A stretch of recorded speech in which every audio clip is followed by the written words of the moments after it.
Vishnu Dental College, one of the leading dental institutes in India. As you know, dentistry is both an art and a science, and that's where right from the beginning we were wondering how to bring in technology into dentistry. We have partnered with Apple by introducing their iPads and their proprietary educational software in both classroom as well as at patient care. Vishnu Dental College e-learning team has customized a system which promotes flipped class learning methodology for undergraduate students using their iPad. Students will come prepared with the basic concepts to the class. The professor will facilitate learning by conducting activities and instantly evaluate if the student's learning is adequate and competent. The Apple iPads had really provided us a great platform for classroom activities. In this system, we use iPads for conducting online examinations and retrieve the results instantly. We are utilizing lecture keynotes, PDF handouts, supporting videos, images, charts, etc. Apps like Bonebox, Dental Anatomy Mastery are providing us with a 3D or micro scan of all the teeth with a comprehensible explanation. Although using technology in education is beneficial, it has its share of cons.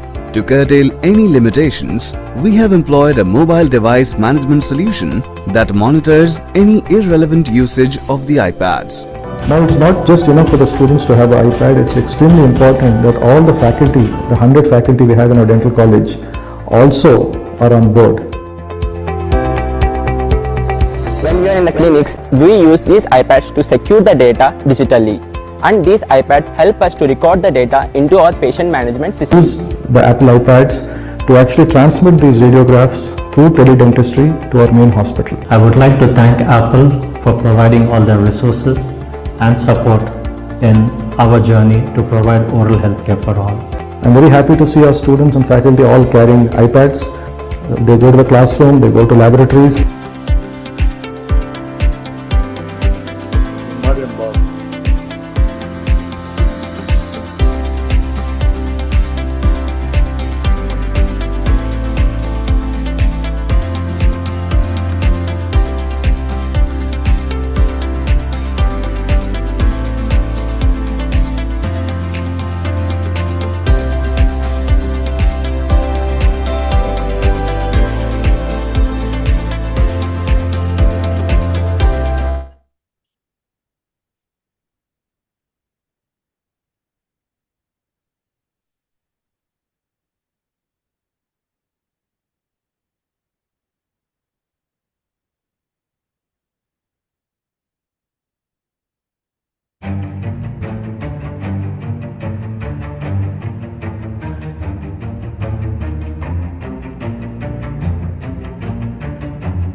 Vishnu Dental College, one of the leading dental institutes in India. As you know, dentistry is both an art and a science, and that's where right from the beginning we were wondering how to bring in technology into dentistry. We have partnered with Apple by introducing their iPads and their proprietary educational software in both classroom as well as at patient care. Vishnu Dental College e-learning team has customized a system which promotes flipped class learning methodology for undergraduate students using their iPad. Students will come prepared with the basic concepts to the class. The professor will facilitate learning by conducting activities and instantly evaluate if the student's learning is adequate and competent. The Apple iPads had really provided us a great platform for classroom activities. In this system, we use iPads for conducting online examinations and retrieve the results instantly. We are utilizing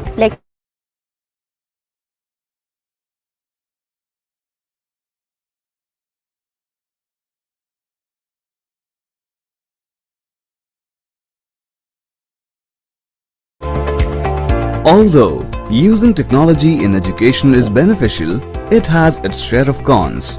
To curtail any limitations, we have employed a mobile device management solution that monitors any irrelevant usage of the iPads. Now it's not just enough for the students to have an iPad, it's extremely important that all the faculty, the 100 faculty we have in our dental college also are on board.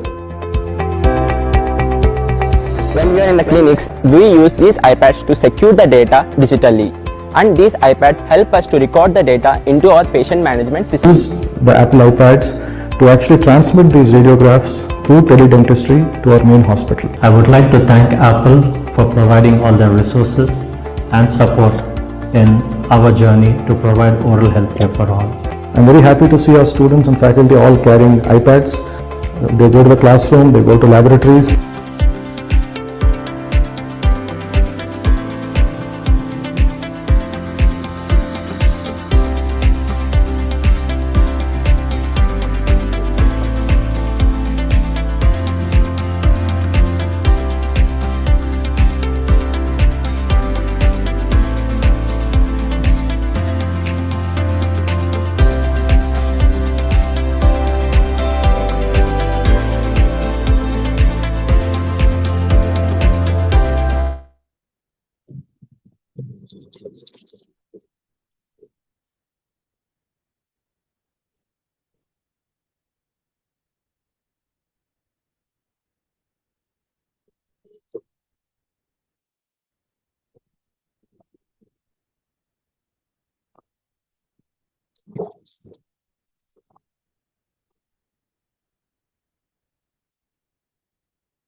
Vishnu Dental College, one of the leading dental institutes in India. As you know, dentistry is both an art and a science, and that's where right from the beginning we were wondering how to bring in technology into dentistry. We have partnered with Apple by introducing their iPads and their proprietary educational software in both classroom as well as at patient care. Vishnu Dental College e-learning team has customized a system which promotes flipped class learning methodology for undergraduate students using their iPad. Students will come prepared with the basic concepts to the class. The professor will facilitate learning by conducting activities and instantly evaluate if the student's learning is adequate and competent. The Apple iPads had really provided us a great platform for classroom activities. In this system, we use iPads for conducting online examinations and retrieve the results instantly. We are utilizing lecture keynotes, PDF handouts, supporting videos, images, charts, etc. Apps like Bonebox, Dental Anatomy Mastery are providing us with a 3D or micro scan of all the teeth with a comprehensible explanation. Although using technology in education is beneficial, it has its share of cons. To curtail any limitations, we have employed a mobile device management solution that monitors any irrelevant usage of the iPads.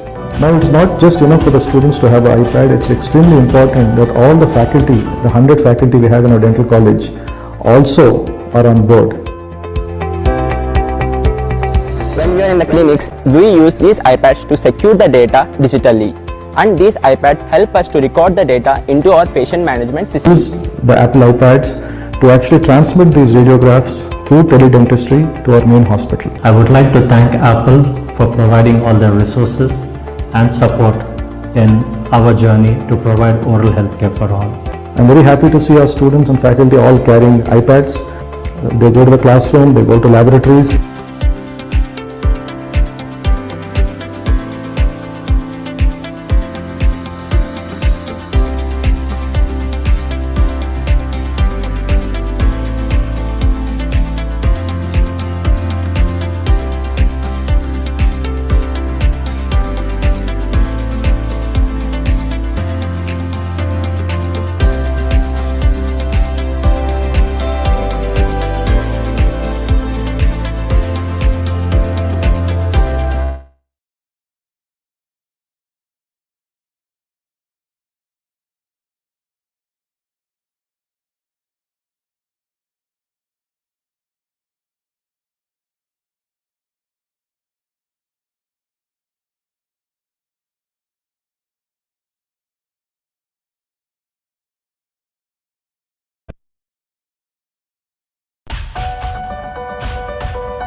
Vishnu Dental College, one of the leading dental institutes in India.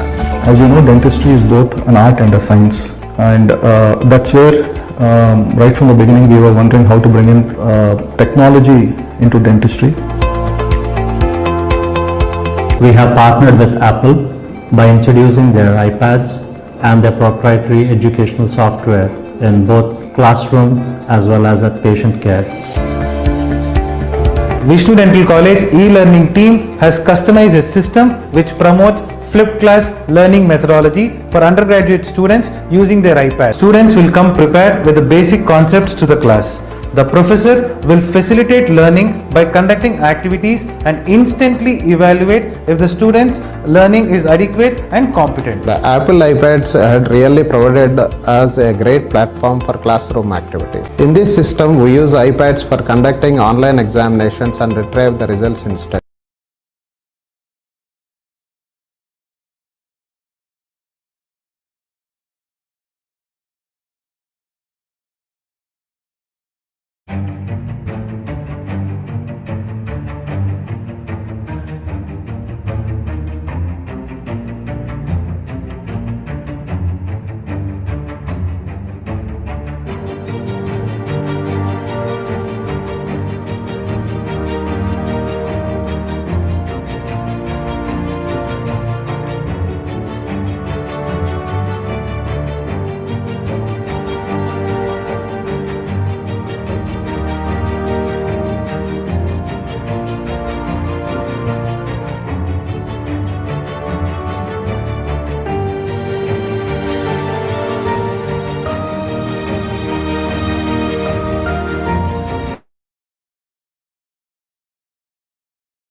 Vishnu Dental College, one of the leading dental institutes in India. As you know, dentistry is both an art and a science, and that's where right from the beginning we were wondering how to bring in technology into dentistry. We have partnered with Apple by introducing their iPads and their proprietary educational software in both classroom as well as at patient care. Vishnu Dental College e-learning team has customized a system which promotes flipped class learning methodology for undergraduate students using their iPad. Students will come prepared with the basic concepts to the class. The professor will facilitate learning by conducting activities and instantly evaluate if the student's learning is adequate and competent. The Apple iPads had really provided us a great platform for classroom activities. In this system, we use iPads for conducting online examinations and retrieve the results instantly. We are utilizing lecture keynotes, PDF handouts, supporting videos, images, charts, etc. Apps like Bonebox, Dental Anatomy Mastery are providing us with a 3D or micro scan of all the teeth with a comprehensible explanation. Although using technology in education is beneficial, it has its share of cons. To curtail any limitations, we have employed a mobile device management solution that monitors any irrelevant usage of the iPads. Now it's not just enough for the students to have an iPad, it's extremely important that all the faculty, the 100 faculty we have in our dental college also are on board. When we are in the clinics, we use these iPads to secure the data digitally. And these iPads help us to record the data into our patient management system. Use the Apple iPads to actually transmit these radiographs through teledentistry to our main hospital. I would like to thank Apple for providing all their resources and support in our journey to provide oral health care for all. I'm very happy to see our students and faculty all carrying iPads. They go to the classroom, they go to laboratories.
Sir.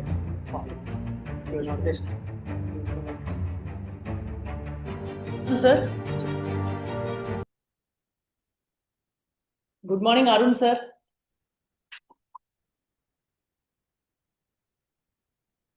Good morning, Gautami. Good morning, sir. Here we have Vice Chairman, sir, and the resource person, Dr. Sukit. Good morning, sir, and good morning, Sukit. Thanks for coming down. Of course. I was appraised about, and still you could make it. Thanks a lot for being here. Of course. Thanks for having me.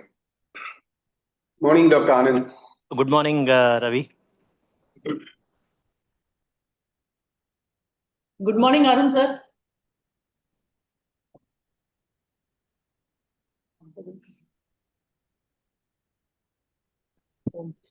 Good morning, good morning, good morning. Good morning, sir. Good morning, Arun sir.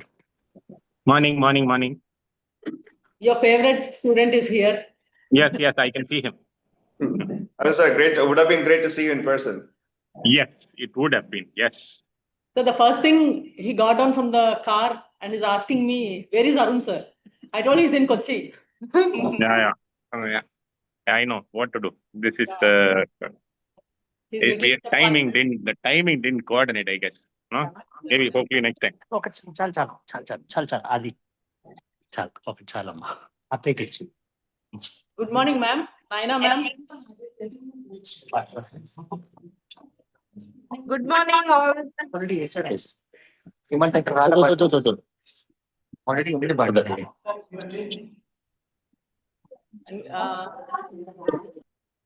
Good morning, Sangeeta, ma'am. I can see you also on the screen. You can list it out.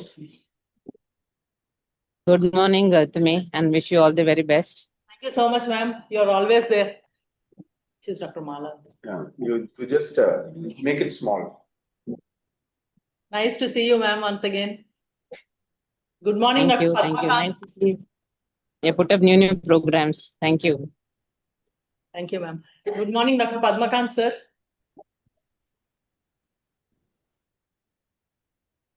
Yeah, good morning, everybody.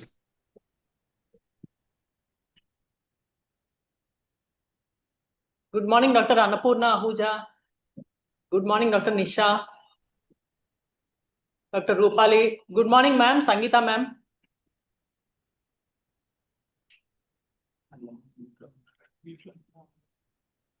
Good morning, Dr. Aparna. Good morning, Dr. Rajesh. I can see many of you here.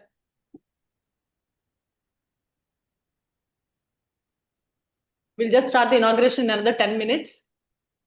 Good morning, ma'am. Vandana, ma'am. Good morning, Gautami. Good morning, team. Vishnu Perio Dental, and all the best. Ma'am, write to me is the vice chairman of our society, R. Ravichandran, sir. I think you met him in Davangere. Yes, hello. How are you? Good, Yeah. good. Doing good. Thank you. Take care. Yeah. And left to me is Dr. Sukit, the resource person of today's program, who traveled all the way from Iowa. Okay. Hello, hello. Hello, Ansha. So nice to see you. Good morning, Vandana, ma'am. Good morning. Good morning.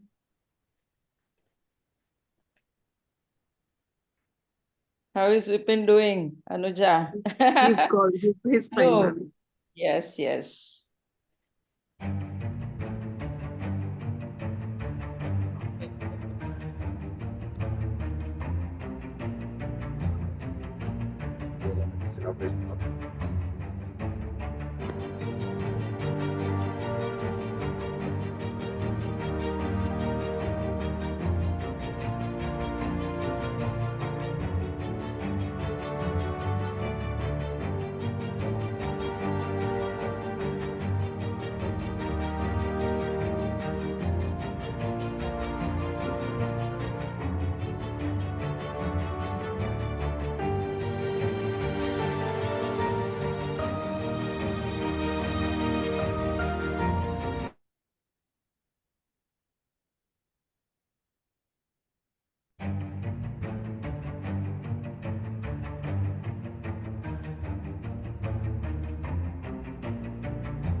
Vishnu Dental College, one of the leading dental institutes in India.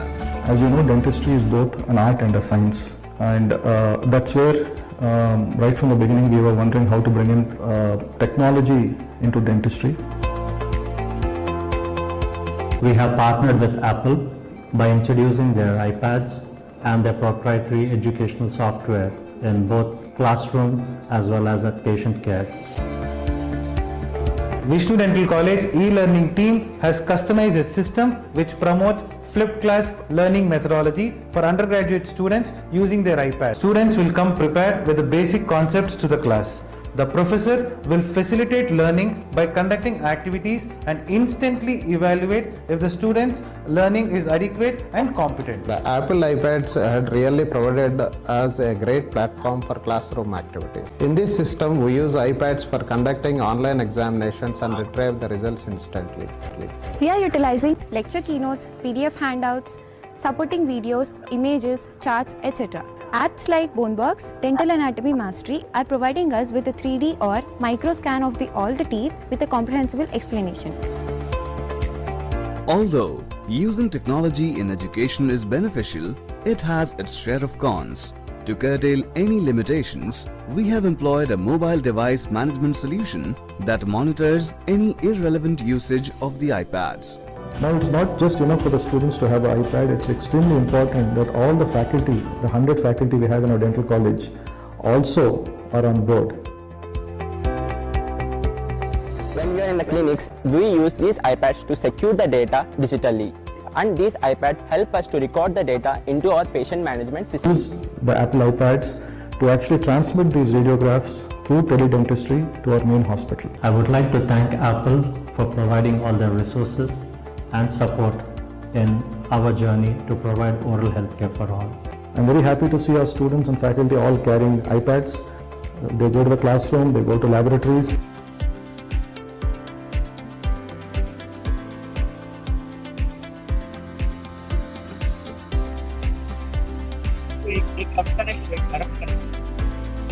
Separate.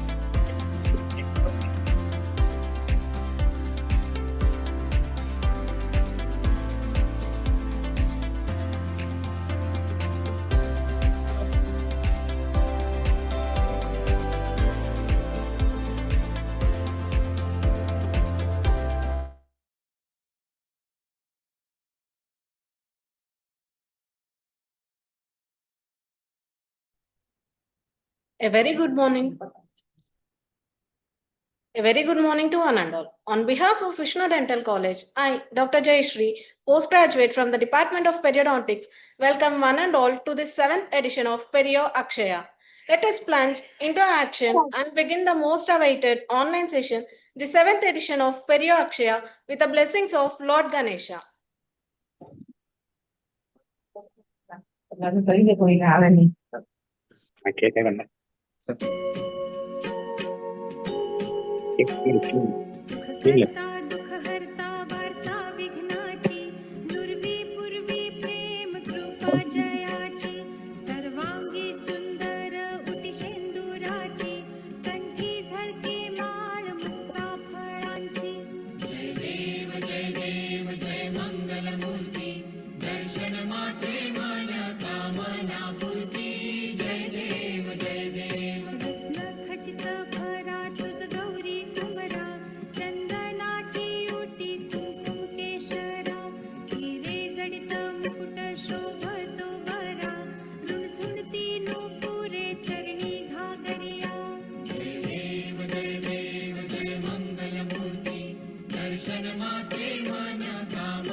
Here is a small video of the past 6 editions of Perio Akshaya that were successfully organized since its inception in 2022.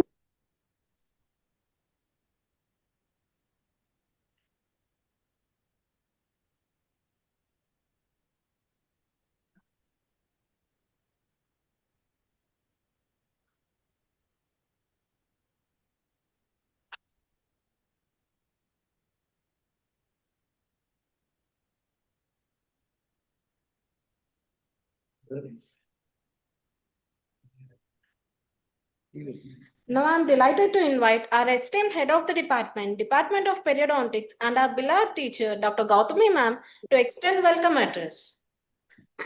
A very good morning to one and all.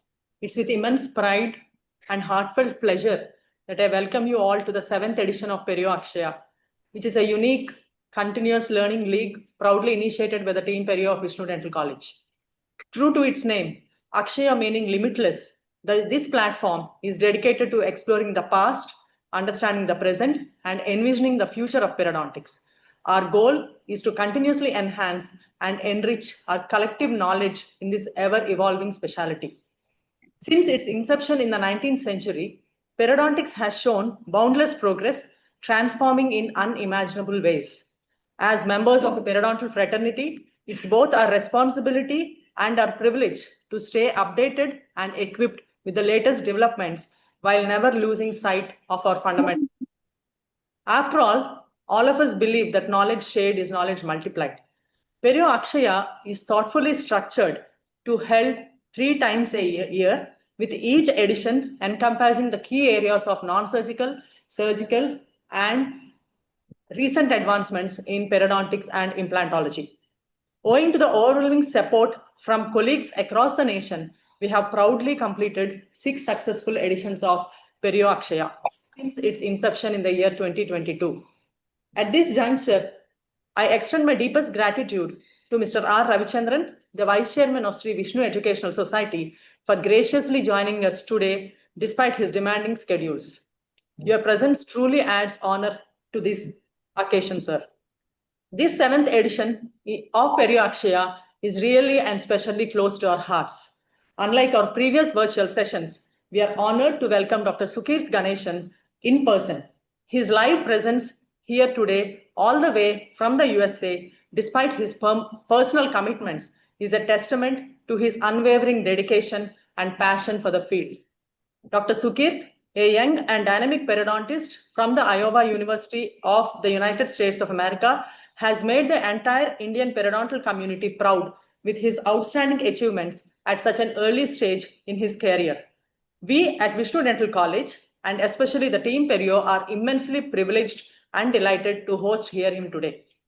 With that, I now invite Dr. Naina Patel ma'am, heading the Department of Periodontics at Government Dental College, Jamnagar, and also the principal of the college, to introduce this remarkable individual to all of us.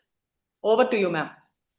Good morning, one and all. Dr. Sukit Ganesan is an associate professor and director, Advanced Department of Periodontics, University, Iowa, and Dental Clinics. He has pursued his BDS from prestigious Ragas Dental College and Hospital, Chennai, in the year 2012. He later left to US to pursue his master in periodontology from Ohio State University, along with a master of public health in health policy and administration from the University of Illinois at Chicago, bridging continents and the career. Dr. Ganeshan research focus on the complex interaction between the human microbiome, oral health, and systemic disease, with particular emphasis on the obesity and metabolic syndrome. Dr. Ganeshan is a fellow of International College of Dentists, the American College of Dentists, and ADEA Leadership Institute, and he is a member of Omicron Kappa Epsilon National Dental Honor Society. He has received several honors from the American Academy of Periodontology and the AAP Foundation, including the AAP Teaching Fellowship, the Belland or Auburn Memorial Award, and the 2023 Mentor of the Year Award. He currently serves as the president of the Implantology Research Group within the International Association for the Dental Research, chair-elect of ADEA section of Periodontics, chair of the AAP Research Submission Committee, and the secretary of Midwest Society of Periodontology. So herewith, I invite Dr. Sukrit Ganeshan for his knowledge sharing. Thank you. Thank you, ma'am. Thank you, ma'am. Now it's time to invite our most respected and beloved chief guest, Sri R. Ravichandran Sir, Vice Chairman of Sri Vishnu Educational Society, to address this platform. Good morning to all of you, and thank you, Dr. Gautami and team, to having me here for the inaugural address. I'm privileged because Dr. Gautami invites me every time for the Perio Akshaya or any of the Perio online events. But today I'm privileged to be here physically because otherwise Chairman is here, Chairman Vishnuraju Garu and Dr. Anand, and fortunately we have Dr. Anand online. So thank you very much, and thank you, Dr. Ganeshan, to be here also physically. And we are really grateful because I think Dr. Gautami in a way brought Valencia to Bhimavaram, because Dr. Ganeshan was there in the IDA program, which I think Dr. Gautami was also supposed to attend. But we are very fortunate that we have Dr. Ganeshan in Bhimavaram physically, so that he's able to kind of inspire and motivate many of us. I'm the only non-medical professional here. I'm an engineer, but I'm really happy that because I also participate very actively in the plans for the dental school, and I'm really impressed because bringing in the research perspective to the clinical practice is where I think a long way as periodontists in India we need to go. And I'm sure Dr. Ganeshan, if you look at his background as an associate professor and director of advanced education programs in periodontics, and the fact that he's a PhD in oral immunobiology, I think should be a motivation for all of us, because when I look at the advancements in this field, I see a lot of advancements related to the interdisciplinary nature of periodontics. And that is where I think we can make a big difference to patient care, and also self-motivated as very proud periodontists, so that we kind of improve the overall patient care, because everything is now very systemic. Understanding the patient care from a systemic perspective is most important if we want to have comprehensive patient care. And I'm sure such initiatives by the dental fraternity will help bring that awareness and also the motivation for students, the practitioners, to continuously evolve in this field of medical science. I also want to thank Dr. Ganeshan for once again for his personal visit here, and also the fact that you will be making your presentation. I also want to welcome the moderators, Dr. K.V. Arun, Professor and Head of Amrita School of Dentistry in Cochin. And I also want to recognize the presence of Dr. Nayana Patel, Dean, Professor and Head of Government Dental College, Jamnagar, and Dr. Mala Dikshit, Dr. Annapurna, principals, HODs and deans across the country. And I heard there are 283 registrations today. And I'm sure this program is going to be of immense value to all the participants. And I wish Perio Akshay all the very best in its 7th edition. And thank you very much, Dr. Gautami, again to having me here. Thank you, sir, for your valuable words.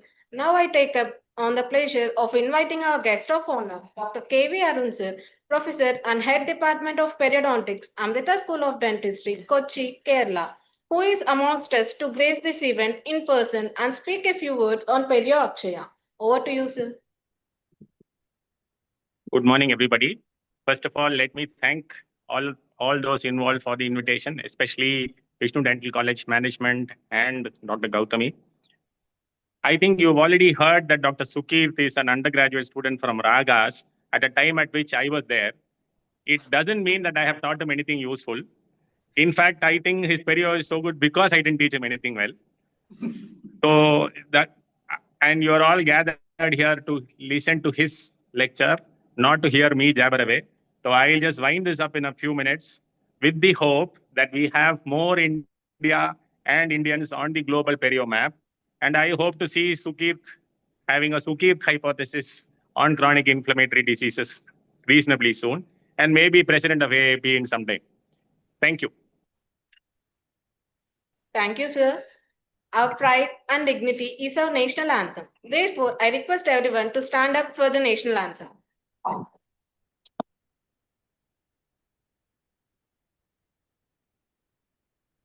जनगण मन अधिनायक जय हे भारत भाग्य विधाता पंजाब सिंध गुजरात मराठा द्राविड उत्कल बंगा विंध्य हिमाचल यमुना गंगा उच्चल जलधि तरंगा तव शुभ नामे जागे तव शुभ आशीष मागे गाहे तव जय गाथा जन गण मंगलदायक जय हे भारत भाग्य विधाता जय हे जय हे जय हे जय जय जय जय हे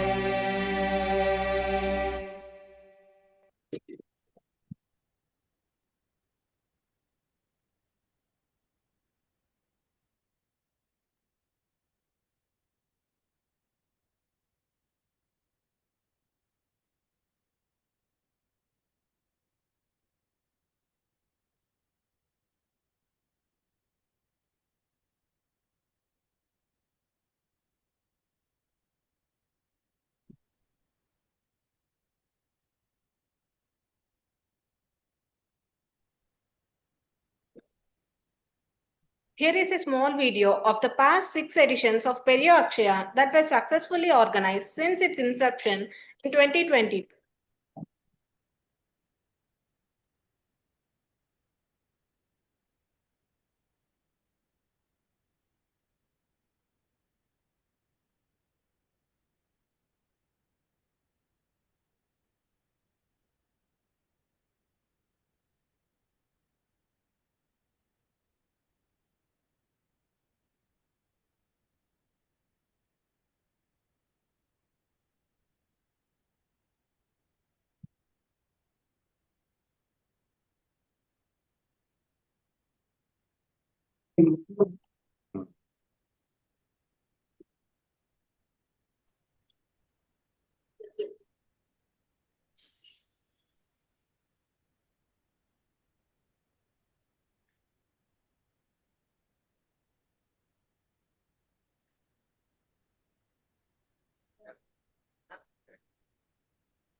Thank you all the dignitaries once again for gracing the occasion and making it as special as it can.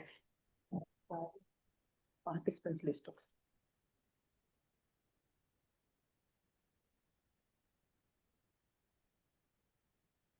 I really thank each and every one of the participants who have registered for the 7th edition of Perio Akshaya.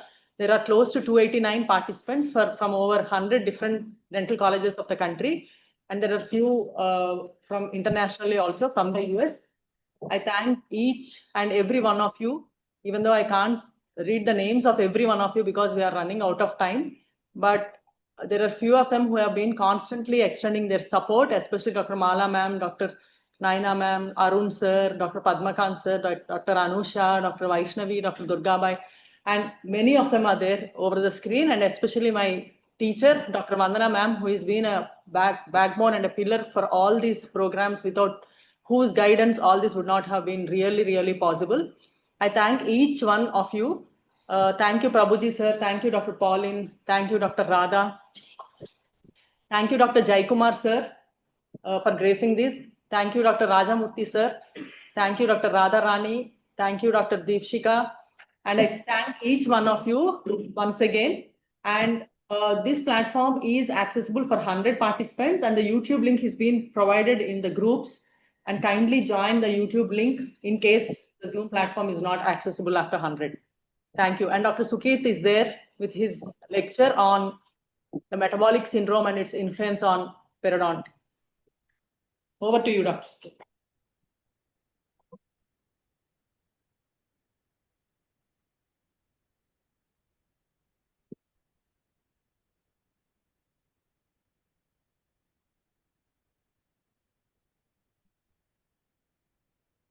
All right. Can you all hear me okay?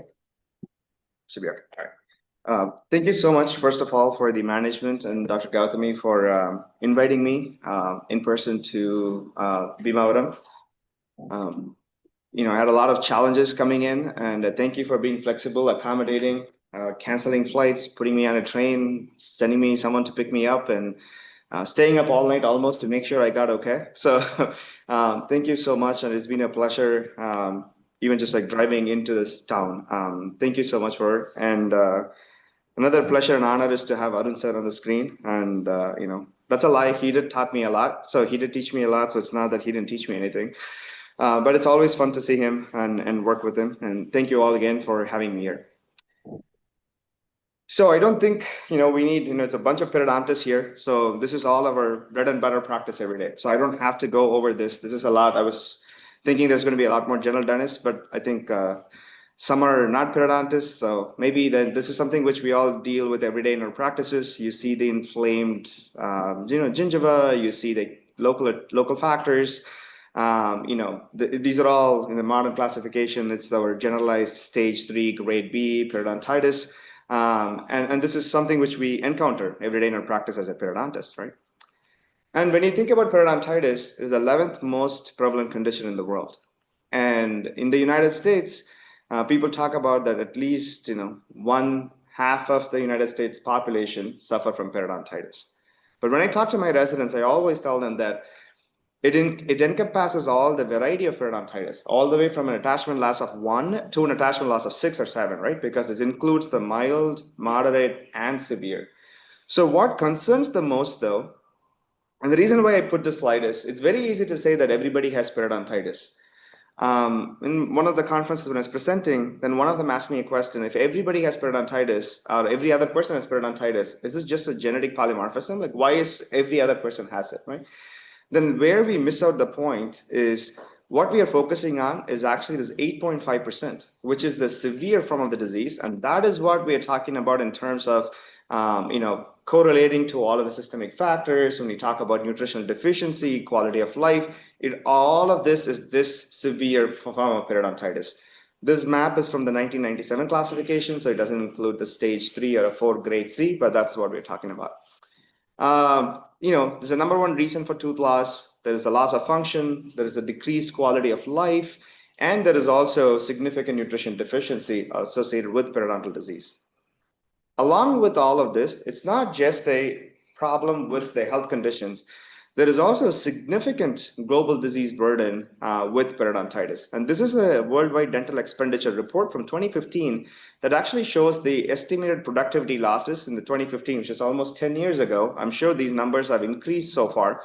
And you can see almost that in North America, the severe forms of periodontitis is anywhere between, 9 billion, and then the tooth loss is $35 billion. That accounts for patients taking the time to come to the clinic, get the tooth replaced, or the times that take time off to go to an emergency because they developed an abscess. All those, that's why the productivity loss comes in. It's not just the amount of money you spend for taking a tooth out or the amount of money you spend to get an implant done, but every appointment cost. That all adds up to show that this is not just a health burden, but it is also a financial burden across the globe.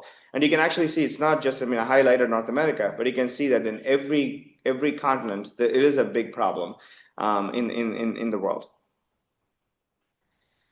So, a lot of the times there is a disconnect between the oral health and the systemic health, right? So, and a lot of the people think about this, the Surgeon General's report from the United States as one of the, most hallmark conditions to talk about how can you, and what is the most important report that comes out. For example, the first time it was in the 50s, they said that, well, smoking is bad. That was the very first time that came out in the Surgeon General report. And recently, in the Oral Health in America, from the Surgeon General's report, it actually talks about how disconnected the oral health and the systemic health is. Or in other words, how much does the oral health gets neglected in the population? And this is from the AAP website that actually talks about the correlations and associations between a lot of the severe forms of periodontal disease and gum disease to the other systemic diseases. And this is a beautiful work that I like to illustrate. It talks about how different kinds of diseases are all associated, and all of those, me being with my PhD in microbiome, a little bias over all the bacteria involved in these pathway. And you can see from, some of them are very well established, right? Diabetes and insulin resistance, people are well aware that, there are certain bacteria that are more associated with periodontal disease and also associated with diabetes, type 2 diabetes specifically. Adverse pregnancy outcomes from colorectal carcinoma and GI diseases, a lot of work from Yiping Han, earlier in Cleveland, now she's in Columbia, worked a lot to show that the Fusobacterium nucleatum, which we all know is a intermediate species that actually is also found in a lot of those colorectal carcinoma patients. And of course, in cardiovascular diseases, in coronary diseases. So this is all an examples of showing that how the oral bacteria plays a significant role in a lot of these systemic diseases. But why are we studying metabolic syndrome? When I started my career, I wanted to work on metabolic syndrome. A little background being that when I did my PhD focused on smoking and type 2 diabetes. And during the course of my PhD, one of the committee members I had was actually an endocrinologist. He's an MD PhD, Ben O'Donnell. And my PhD advisor was Purnima Kumar. And they were talking about, how diabetes is an end stage. There's a lot more things happen before diabetes. That's the insulin resistance, and that's the metabolic syndrome. And, that's how the conversation started.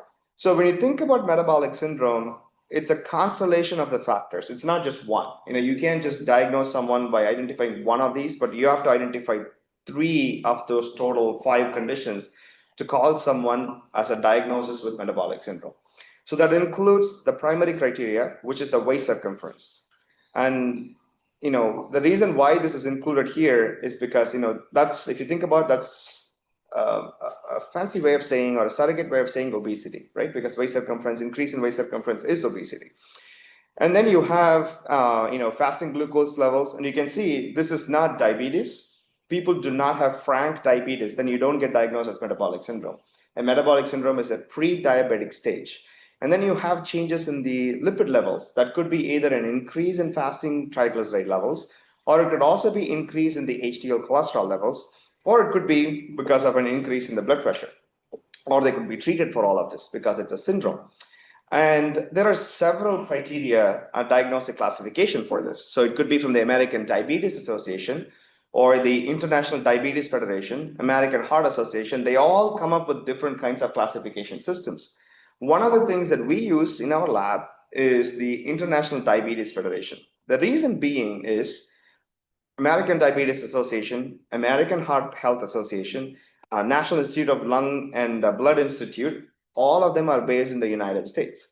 And so a lot of these diagnoses of these other classification systems are revolved around Caucasians. So then if I have to, but I can't use the same glucose levels, same waist circumference for an Asian woman or an Asian man to what is being set as a diagnostic criteria for a Caucasian male. So a lot of these classification systems are surrounded to the Western population.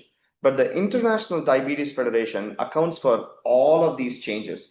So even though the example here says men is over 102 centimeters, there are specific criteria for an Asian origin male versus Asian origin female versus an African American male versus a Caucasian female. So this allows for a fantastic calibrated diagnostic criteria.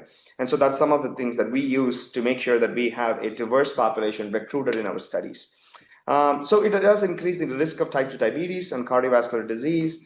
And if you think about the prevalence of the metabolic syndrome globally, it's pretty similar to what's in the United States. There are some part of the United States and some parts of the world that has more or severe form of the disease, higher forms of the disease compared to the others. So this is just to show that how the distribution is set up. So you may all know, so if you think about Chicago is somewhere right here. So this is Illinois. So this is Chicago. So it's 30% prevalence. And my state, Iowa, is right here. So one of those red states. Where that, the population, the prevalence is almost 40%.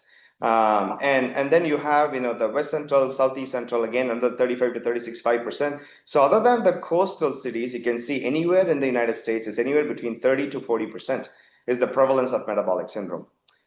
And when people ask me, why did I choose to go live in Iowa compared to a lot of the other places? One thing I knew when I wanted to become a faculty and start my research lab was I want to study obesity and metabolic syndrome. When I visited Iowa, they have a huge weight management clinics, obesity center, metabolic syndrome treatment center. No wonder, because they do have a high amount of population demographics. The saddest part of, going and seeing these patients is that you will see the future that, we have a laundry list of inclusion, exclusion criteria for the study. We have never come out of the clinic empty-handed without recruiting any patients in a single day. That shows the amount of burden it is on the community and the society. But selfishly, all the grants you have been getting and all those things has been working out great is because we have such a unique cohort compared to a lot of the other places. But, just to show that the prevalence is much higher in certain parts of the state. It ranks 4 in the total of 51 in terms of the prevalence. And metabolic syndrome, it does increase the risk for type 2 diabetes by at least 5-fold. And that's from the consensus of the International Diabetes Federation.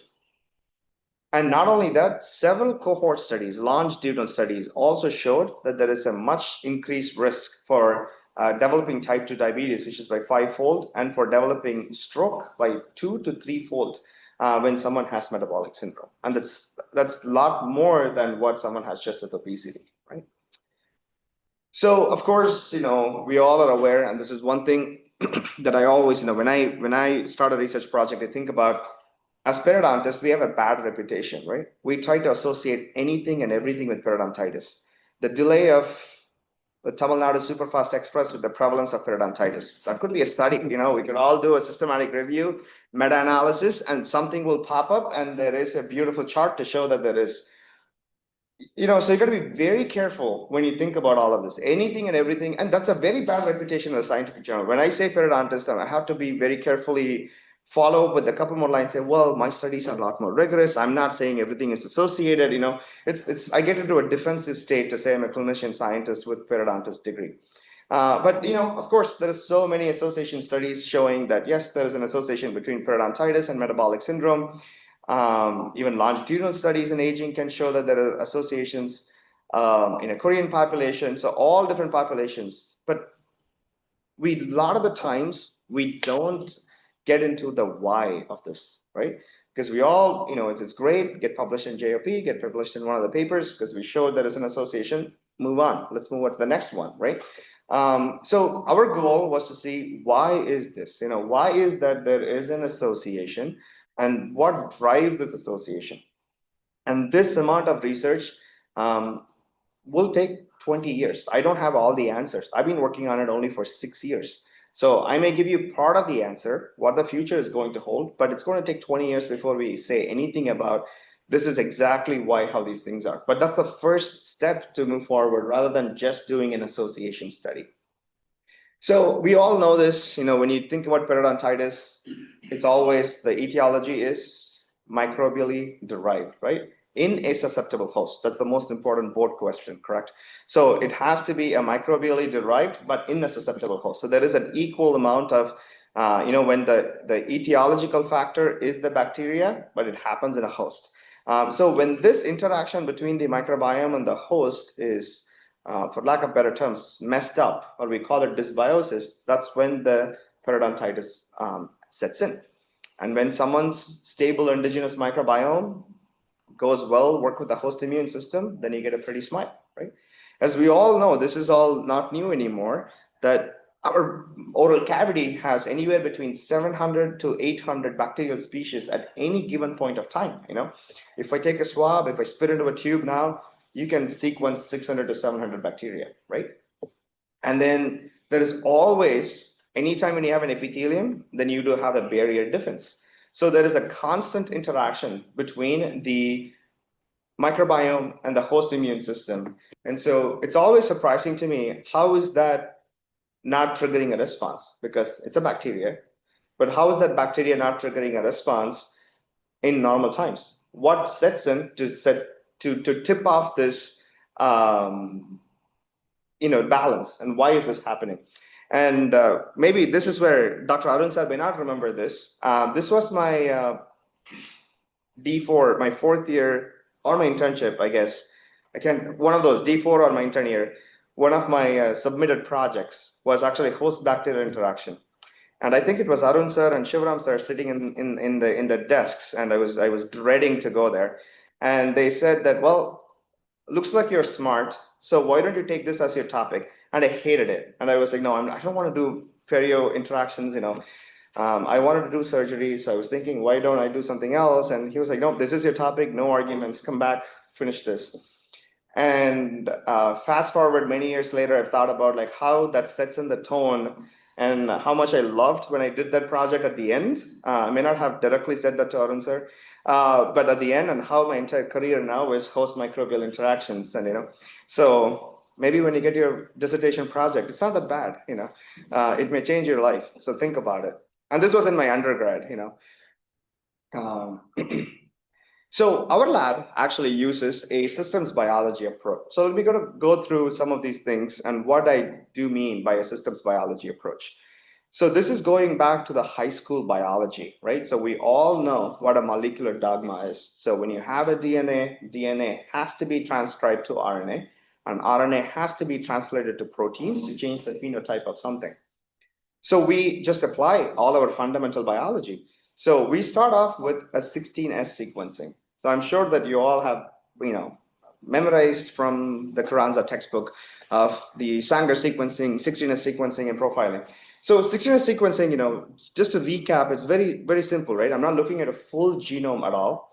I'm looking at, the best example I can give you is like each and everybody's passport. So if you look at your passport, you all know what country you belong to. That's the 16S. So you look at it, you see a maple leaf, it's Canada. You see the 4 lions, it's India. So that's exactly what a 16S is. So if you find a 16S, which means no doubt it's bacteria. You don't have to worry about it. But then inside your passport, we all have the barcode that tells you who Sukit Ganesan is, that tells you who Dr. Gautami is, that tells you who Dr. Arun is. So that's exactly what the barcodes also are in the 16S. That tells you whether it's a Porphyromonas gingivalis, whether it's a Streptococcus mutans, whether it's a Lactobacilli, whether it's a Aciditobacter. So you get all of this information based on the barcodes. And there are several of those barcodes, right? So we call them the hypervariable regions. There's a 9 of them, V1 through V9. So that's how specific you can go in and identify what these bacteria are. So that's the 16S sequencing. But all the 16S sequencing that tells us is who's there. So I can code it and I can tell you, Sukit Ganesan entered India at this time. That's all I can tell you. So when I do the same 16S sequencing, it tells me Porphyromonas gingivalis was here. That's about it. It's historical, right? It's not live, it's not active. It could be a dead gene from the bacteria. So that's why the 16S studies are also always need to be read with a caution, because just because I find, I love Yuping Han's work, but just because I find Fusobacterium nucleatum in colorectal cancer doesn't mean it's causing colorectal cancer. It is there, it could have been historically present, or it could be actually actively present, but we don't know until we do further investigations, right? So that's why we don't stop there. This is our first thing to say, who is there? Let's identify this. Because, anywhere, I'm sure it's in India, the same thing too. If you need grants, I need to convince the committees to give me more money. So then at least I can tell them there are differences in the bacteria. Now I'm going to investigate step 1, 2, 3, 4, 5. So it's a good, not that expensive technique to identify who the bacteria is, what the composition is. You finish that, instead of looking at just the part of the genome here, now we're going to expand it to the entire genome. So that becomes metagenomics. So what is the functional potential now? Because now I'm not looking only at the rRNA, right, which is the ribosomal RNA, which is the architectural components, right? That tells you what the composition is. But now I'm going to look at the entire genome. So when you look at the entire genome, that tells you what is all this bacteria is capable of. And now we're also moving away from what is this bacteria capable of, but instead we're going to say what the ecosystem is capable of. So that's where the metagenomics comes in, because it's the complex addition of all of the bacterial genomes from subjective plaque, from saliva, from wherever the environment you're taking. Well, that again, I can have the best potential to do something, but if I don't follow through, it's not of big use. So that's when we have to do metatranscriptomics, because you can identify what exactly they do. But the problem with metatranscriptomics is, one, it's crazy expensive. Two, it's bioinformatically complex. Three, it is only a snapshot of what is going on at that moment. So if I collect a patient sample at that moment, what is happening in this transcription activity is all I would know. I won't know the entire thing. And that is why it's important to connect all the dots to make sure that we understand the potential, what point is capable of, what exactly is happening. And at the end, looking at metabolomics, which is the end products. Because we all know, just because there is genes present doesn't mean that they also actively contribute to the change in the phenotype. So then we have to look at the end products, which is an interaction between the host and the microbiome. So this is a schematic approach of our lab. So what we do is that, this is you're looking at all the oral microbial species, you identify the functional pathways, and you look at the interaction between these two and the metabolites and how that influences the oral health. But this is one of my favorite thing to discuss about. So this is work from Yasmin Belkade. Yasmin Belkade was at the NIAID, National Institute of Allergy and Infectious Diseases in Bethesda. And now she's actually the president of the Louis Pasteur Institute. Has done some groundbreaking work in microbiome related work. But as you see, as the bias is always on the gut microbiome, right? Oral microbiome is often neglected. So in the gut microbiome studies, this paper beautifully summarizes all of the variables, the confounding factors that affect the studies, but nobody's talking about the oral microbiome. In the oral microbiome, as we all know, as we have identified in some of our studies, every single one of them can affect if you don't control for all of this, then, my PhD advisor used to say, crap in, crap out. So you don't account for all of this, you put in something, your results are as good as what you put in, right?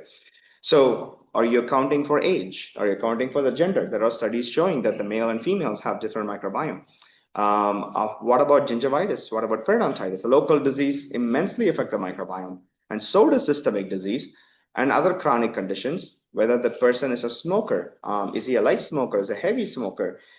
Does he use vaping or e-cigarettes, or does he use cannabis? What about the dental cleaning? Did he have a scaling and root planing, or did he just have a prophylaxis? Was it 3 months ago, 6 months ago? How is his oral hygiene? What's his inflammation like? What medications? Is he taking bisphosphonates, or did he take ibuprofen 3 days ago? Or did he take Tylenol like a couple days ago? What about the ethnicity? Is the Caucasian? Is it African American? So all of these things do affect. And that is why it's so important to make sure that we have a proper study design, stratify the cohorts, and make sure that we frequency match all of these in our studies. So this is the first part of the study that I want to talk about. So we do have, this is from the University of Iowa Healthcare. That's where this is an OP clinic where the weight management clinic or the obesity center is. This is not the surgical unit. This is just the non-surgical outpatient units. And so we recruited patients who are normal weight healthy, who had metabolic syndrome, as we talked about, the diagnostic criteria, and then also the metabolically benign obesity. So that's what I will use the terms interchangeably, either metabolically benign obesity or metabolically healthy obesity. So what does this group mean? This group means that they only have increase in the waist circumference, nothing else. Their glycerol level, their blood levels are okay, their sugar levels are okay, their cholesterol levels are okay, and only thing they have is waist circumference increase, and no hypertension, no other medications. Then we collect their suprasublingual plaque, then we collect their saliva, we collect their clavicular fluid. And one of the things is that we made sure that all of these patients are periodontally healthy, right? So I think I screened almost 6,000 patients because either they will have gingivitis or they would say, oh, I had an ear infection and I took an antibiotic, or I had a prophylaxis. So I felt like I was doing an endocrinology fellowship. I would be there in the clinic every single day, reviewing chart. This was my first year of faculty. I don't have money to recruit someone to do this for me. So I have to do all of myself, but I think I'm grateful for the opportunity because I had a very good partnership developed with the chief of endocrinology, internal medicine, and understanding the disease. You start realizing what it is and why is someone getting a metformin 500? Why is someone on metformin 1000? Why is someone on metformin 2000? Why are they on combination medications? Why is insulin not working for this person? So you understand, and I think it's very important to dive into research, then you have to know the fundamentals of this. And as I said, my committee member when I was in grad school was Ben O'Donnell. I have called so many times shamelessly asking him, I don't understand this concept. Can you go over this? And this was before the pandemic, so Zoom was not a big, we'll just do FaceTime. And he will teach me, do you understand? Then he will show me his board and he will draw stuff and tell me what the pathway is and why it's important to understand. So it was a great experience to sit there and now I have a team of folks helping me out to recruit and everything, but it was such a fantastic first year experience. The inclusion criteria, we make sure that everybody is periodontally healthy, and as you all know, the AAP-EFP 2017 or 2018 classification, first time we were able to define what health is, right? So instead of saying absence of disease, I can actually say what health means. So they're all gingivally healthy, they're all periodontally healthy, with bleeding less than 10%. Then there is no probing pocket depths, there is no attachment loss that's more than 2 millimeters. Then the other thing is also none of them were diagnosed with type 2 diabetes. So then we have to measure insulin resistance. Then the HOMA-IR is a value to use the insulin resistant measurement. So we were able to get that. And we made sure that we had the laundry list of exclusion criteria: pregnancy, oroprophylaxis, antibiotics, e-cigarette user. One of the things that people ask me here, cannabis user, I can only ask. I don't know whether someone smoked some weed or pot and then showed up in the clinic. So it's self-reported. One of the things we could do is that we do a biological validation for all the samples, so we could actually go and see how much of THC the blood has, saliva has. So it's something which we could do. But yeah, any chronic infection, autoimmune conditions. So we made sure that we excluded as many confounding factors as possible. So from almost like reviewing 6,000 charts, we ended up with less than 300 after, I want to say 3.5 or 4 years of sample collection. And again, if you rush it, you're going to ruin the study, right? So we have to take our time, and the pandemic came and closed, and things happen, life happens, but the studies move on, right? So the first question we asked was, when we looked into how does the microbiome change between these, and I picked being a periodontist.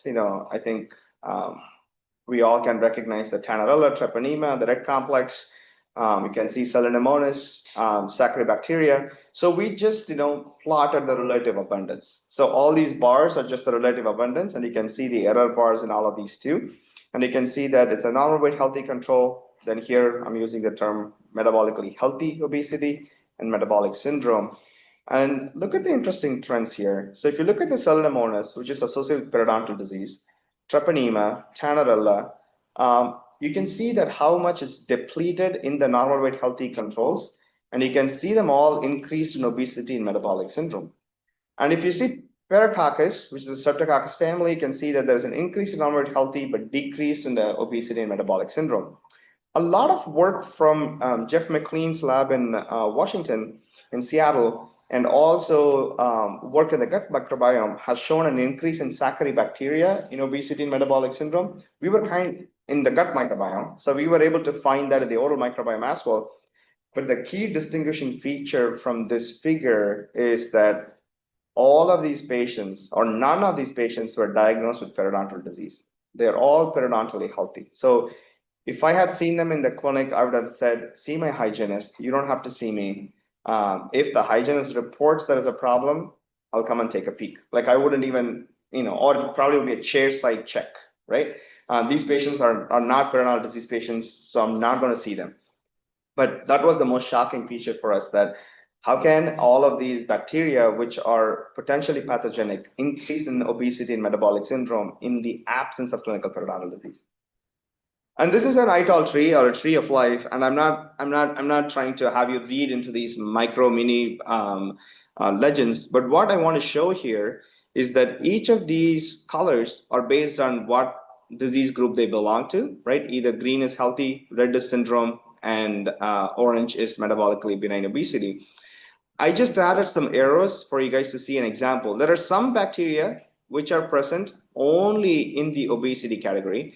There are some bacteria that are present only in the metabolic syndrome category. And there are some bacteria that are present only in the normal weight healthy. And some of them are present in all three groups. Some of them present in a combination. You find all sorts of combinations. And these black bars here, that actually tells you the abundance of the bacteria all around. The darker the black means, it's like more abundant the tissue, the bacteria is. And you can actually see that there is a distinct microbial composition that are contributing to the clustering that we are able to see, right? So now our next question was, well, we have all the clinical data. We have the BMI for all of these patients. So what if we do a regression analysis for some of these bacteria that we handpicked and see how does the relationship change?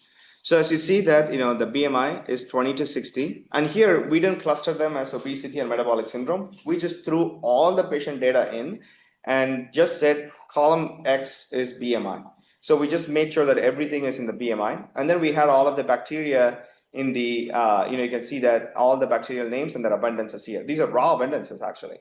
So you can see that for Veillonella, which we know that it's a health-associated bacteria, or Neisseria or Peptococcus, you could see that as the BMI increases, the levels of these bacteria decrease. When you see in Porphyromonas and Sphingomonas and Capnocytophaga, they're all associated with periodontal disease. You could see there is an increase in these bacteria as the BMI increases. So it was very similar to, so the reason why we also did multiple tests was, it was the very first time we were studying these things. And I have to do my triple checking, quadruple checking to make sure before it goes into publication. One, it's the first publication, the reputation is online, and we got to make sure that we present something groundbreaking. We got to make sure that it's, when we started this research, in the weekends, I had a couple of undergrads starting with me. 3-4 months later, I started. We all will work in the weekends together. And I want to make sure that, not just to check that they're doing the right thing, but also to show that they don't want to think that the professor is like hanging out on the beach and they're, doing all the key PCR. I'll be like, well, I get some donuts and coffee. I'll be in my office, or let's pipe it together so that we're all, working on this together. And then later it changed because I realized that as much as I think I'm friendly, I think they're nervous when I'm around. So I will just tell them that I'm in my office. If you need, text me. So I'm not showing up in the lab. If I show up in the lab, I see everybody is like, why are you here? What are you doing? So it's like, well, I don't want to be here. But long story short, this some of those things we triple checked. And one of the other things, I was talking to your vice chairman in the morning for the breakfast, and he talked about, it's hard to make clinicians learn technology, right? It's very true. It's because when I started my PhD, my first coursework included learning R and Python. And I hated it because it's very easy for me to read microbiology and learn. But every single time I try to do something, there is an error message. And I want to be like, no, this is waste of my time, right? But that came along a long way to an extent where that I did almost a minor in biostatistics and computational biology. It made a big difference, especially when I started my own lab and research group. I can double check the work my codes may not be the prettiest. I don't like in 4 lines. Mine may be like a page long, but it does the work. But it also helps you visualize things and say, so you're not, when you start a research group, when you have 10 people working, you got to make sure that you know all 10 people's work, right? So that's how, if I have to know qPCR, I have to know gel electrophoresis, I have to know what codes they're looking at, I have to know what statistics they're doing it. Once you have the team established and then you have the trust built up, then you can say, okay, if Ahmed does this, I trust this is going to be good data. But until then, I was killing myself the first year, and I'm glad COVID happened. Not glad COVID happened, but the time that it actually gave, so I could sit and re-verify the codes, and I would run the codes myself. I would rerun it. And after that, at a point, one of my faculty mentors said, Sukhi, you're going to kill yourself. For every data analysis, if you're asking your student to do it, you're redoing it, everything is being done twice, you're never going to get things done. But it helps because then I was able to establish the trust, right? So this is one of the second or the third validations we did to make sure that the trend we are seeing is all different statistical models still showing us the trend that we wanted to publish. And we didn't stop there. So we wrote all of that. We had a lot of those, smaller pilot fundings. You build up, little by little. And this is, then we proposed that we can't just do species analysis because we all know that species is okay, but the strains is what that matters, right? Not all E. coli are bad. Not all lactobacillus are good. Just because they're added in probiotics doesn't mean every lactobacillus is great, right? If you look at very closely, they all will say lactobacillus rhamnosus K.9543, right? There's a specific strain that's involved.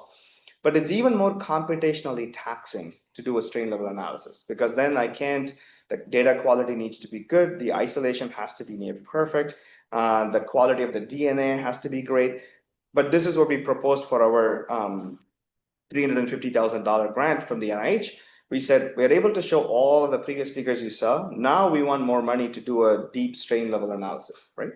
So this is actually the first level towards precision medicine, because then I can actually look into the specific strains of these patients. So here is the strain level analysis of the subgingival microbiome.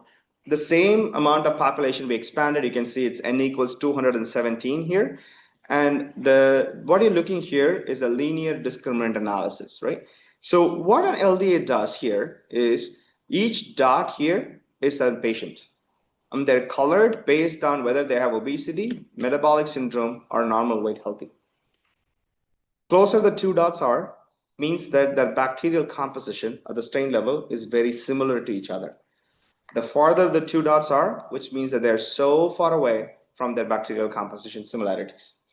So our goal was to see if we put all of these strain level data into it, where does the bacteria cluster? So, I don't have to explain. You can see that the normal weight healthy is clustered separately compared to the obesity and metabolic syndrome and statistically significant. Showing us that, and I was very nervous when I did this analysis because a lot of the times people say, yeah, increase the N, your data is going to be great. Sometimes your data may not be great when you look at the N, because N equals 55 may give you a great data, preliminary work is fantastic. You increase the numbers, you look at it and say, gosh, I wish I did not do that, right? But here it was fantastic for us that we were able to get the data that actually showed that there is a significant clustering influenced by a systemic status in the oral environment in the absence of clinical disease. And we are able to actually point out what specific strains, for example, here, if you read the classic papers in microbiology from Sokransky, you'll know that the Porphyromonas gingivalis W83 is one of the pathogenic strains. And you could actually see them increased in obesity and metabolic syndrome. The reason why you don't see the comparison group is because this entire data is compared against the normal weight healthy control. And that's why you see only the obesity and metabolic syndrome. Blue means it's lesser and red means it's higher. And you can see that it's the highest in metabolic syndrome and next in obesity. You can see the same thing, Salmonellomonas, different strains of Porphyromonas that are increased. And you can see that certain hormones here, 2903, is actually higher in both obesity and metabolic syndrome. And some of them are higher in one compared to the others, right? So we get all this sort of information when we do the strain level analysis. And all of this work, I have to give credit to Priscilla. She's my Perio PhD student and does a fantastic work. She's originally from Hyderabad, I want to say. So then our next question was, okay, we're able to show there is clustering. We're able to show that there is a strain level changes. What about how the immune response changes, right? Because it is important to know that, you know, it's two sides of the coin. I can't just discuss only the bacteria. The host pathogenesis doesn't make sense if we don't study this. And I had a little bit of a training. I only had a year or two with immunobiology, so I'm not going to say I'm an immunologist. But this is going to be just to show that we did a very basic multiplex assay. Like it's very simple. And I want to appreciate Nikki Matsopoulos and Teresa for giving us the protocol. They both are, Nikki now is at NIAID. She used to be at the NIDCR at the NIH. So we had, we looked at, as Perio, IL-1 beta always pops in your mind. TNF alpha, MCP1, MMP1, MMP7. So we looked at all of these fundamental cytokines to see how the differences are. And you can see the same thing here. So IL-1 beta is much increased in metabolic syndrome, increased in obesity, and then decreased in health. You can see the same thing with TNF alpha, MMP1, MMP7, showing that there is a increase in the pro-inflammatory mediators also in the local environment, even in the absence of clinical periodontal disease. And one of the things I do have to acknowledge here is that this entire preliminary work from my Auto 3 funding was performed by Sydney Woods. She was a dental student, came in with so much passion and enthusiasm, and she's now in oral surgery residency, second year in Arizona. And she would come in and she had this fantastic leadership skills. We would do the one plate together, and the next day I had 6 plates data ready on my table. And then when people say that, when you present these big grants and stuff, you have an army of PhDs, postdocs working on it. My first grant was just Sydney Woods, who was a dental student, and then Ahmed, who was a pre-dental student, who was an undergrad, and Stephanie, who was a first-year Perio resident. So all 3 of them take a lot of credits for a lot of the data I show. So the team is important. I was very blessed and fortunate to have a team that I get to work with, Stephanie, Sydney, and Ahmed. One of the bigger data for us that we identified was, yes, pro-inflammatory mediators are increased everywhere. So it's something which I think I did something, sorry. So when we did the pro-inflammatory mediators, which is expected because people talk about IL-6, TNF alpha, everything is increased. But when we looked into leptin and adipsin, because these two are adipokines, and which are supposed to be a good biological validation for obesity cohorts, when we looked into their gingival crevicular fluid, you can see that the leptin and the adipsin are increased only in obesity and metabolic syndrome and not in normal weight healthy, and so is adipsin. So it's kind of showing us that, you find this trend in serum, but you're also able to find this trend in the gingival crevicular fluid. And this is all run in triplicates, and the statistics is what you're seeing here, and in the same 200 patient population. So showing that it may not be just the 2 purposes to show this, right? One, you can see the impact of the systemic disease in the oral cavity. So it could be a biomarker in the future. 2, a validation for myself and our cohort to know that I recruited the right population and labeled them correctly. When I go through 6,000 charts. So this was great for me to validate ourselves that this is a fantastic set of the cohort that we recruited. But it doesn't stop there, right? Because as you know, there's a microbiome, immune cells, but there's metabolites, there's a production. That's the end part of it. Then we said, so this is, we wanted to show what are the basic metabolites that are increased or decreased. So what you see here is a triplot. A triplot means that, on the top of it, you see the obesity, and here there is metabolic syndrome, and here is normal weight healthy control. And the way the triplot works is that if you see an increase in metabolites, statistically significant, it goes towards that corner of the triplot. And you can see a lot of them are in the middle, which means they're shared between everybody. And there are certain things that are present only in obesity. There are certain things that are present only in metabolic syndrome. And this is also how you continuously look into other things and read and learn. The way we came up with the triplots was, I think it was a New York Times article that talked about the somehow they had this comparison between the groups, and then we just adopted it and rewrote the code. And we came up with, instead of using whatever they used to represent, just copy paste. Instead, that I use metabolite abundances, and then that's how we got the code for running this. If anybody is into coding, like Stack Overflow Exchange is fantastic. None of these codes are written by me. You can go and you can find any kind of things in Stack Overflow Exchange, download it. If you have basic coding knowledge, Control F, change what do you want to do, and then you can get that done. So I take no credit. None of these are my original codes. So we're able to identify some of these. You can see that some of these specific metabolites. I wanted to highlight these because they're all related to either short chain fatty acids. They're also related to tryptophan. But these four here are related to either glycerol, fructose, or pimelic or pantothenic acid. So either carbohydrate or lipid metabolism. So I was super excited, and then I used this word in the grant. I said metabolic syndrome and obesity create an at-risk for harm oral environment, right? Because there is pathogenic bacteria, even though they don't have periodontal disease, there's pro-inflammatory mediators and the tryptophan metabolites. And they're associated with the dysbiotic oral environment. And what happened was, because I used this population to show, right? I got killed in the grant review. They did not like the word that I used at risk for harm environment, because I didn't have periodontal disease to compare. This is cross-sectional study. It crushed your ego, your pride, and you're just looking at it. It's like, I thought I was a smart man, You get these grant reviews, you look at them first day, just don't worry about it. And then, 2 days later, you realize there is a point. I did not write this clearly, or I should have done. I always call my advisors or mentors, like, I got the summary statement. They'll be like, well, do you drink beer? Go get one. Don't think about this. Come back on Monday morning. Things will be a lot more clearer. And I take it, anytime I get a grant review, I don't open it that day.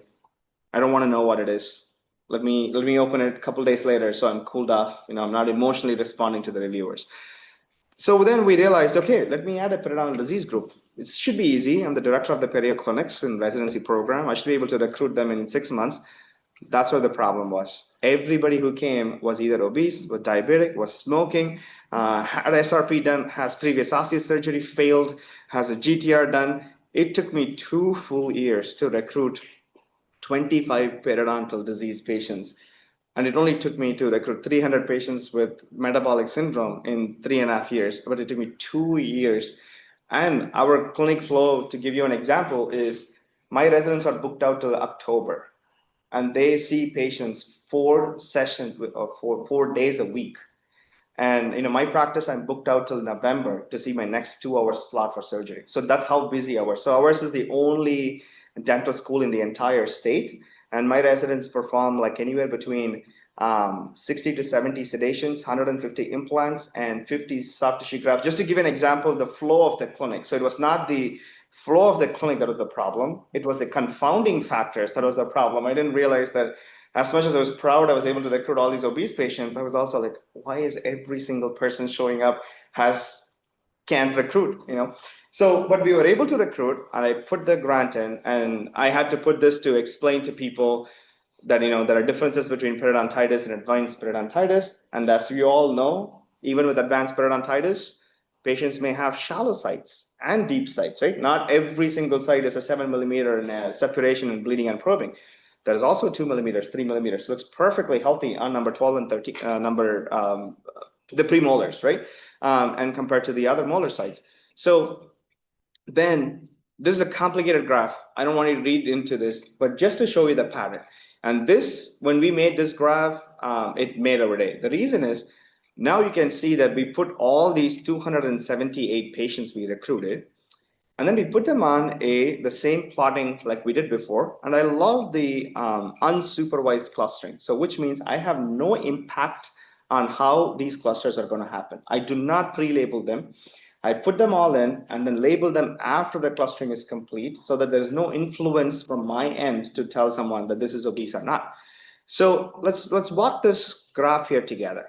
So here, this is the gray line you see, right? So that's actually normal weight healthy, right? And you can see how they are separate from all the other groups. And I also collected shallow sites and deep sites from all of my patients.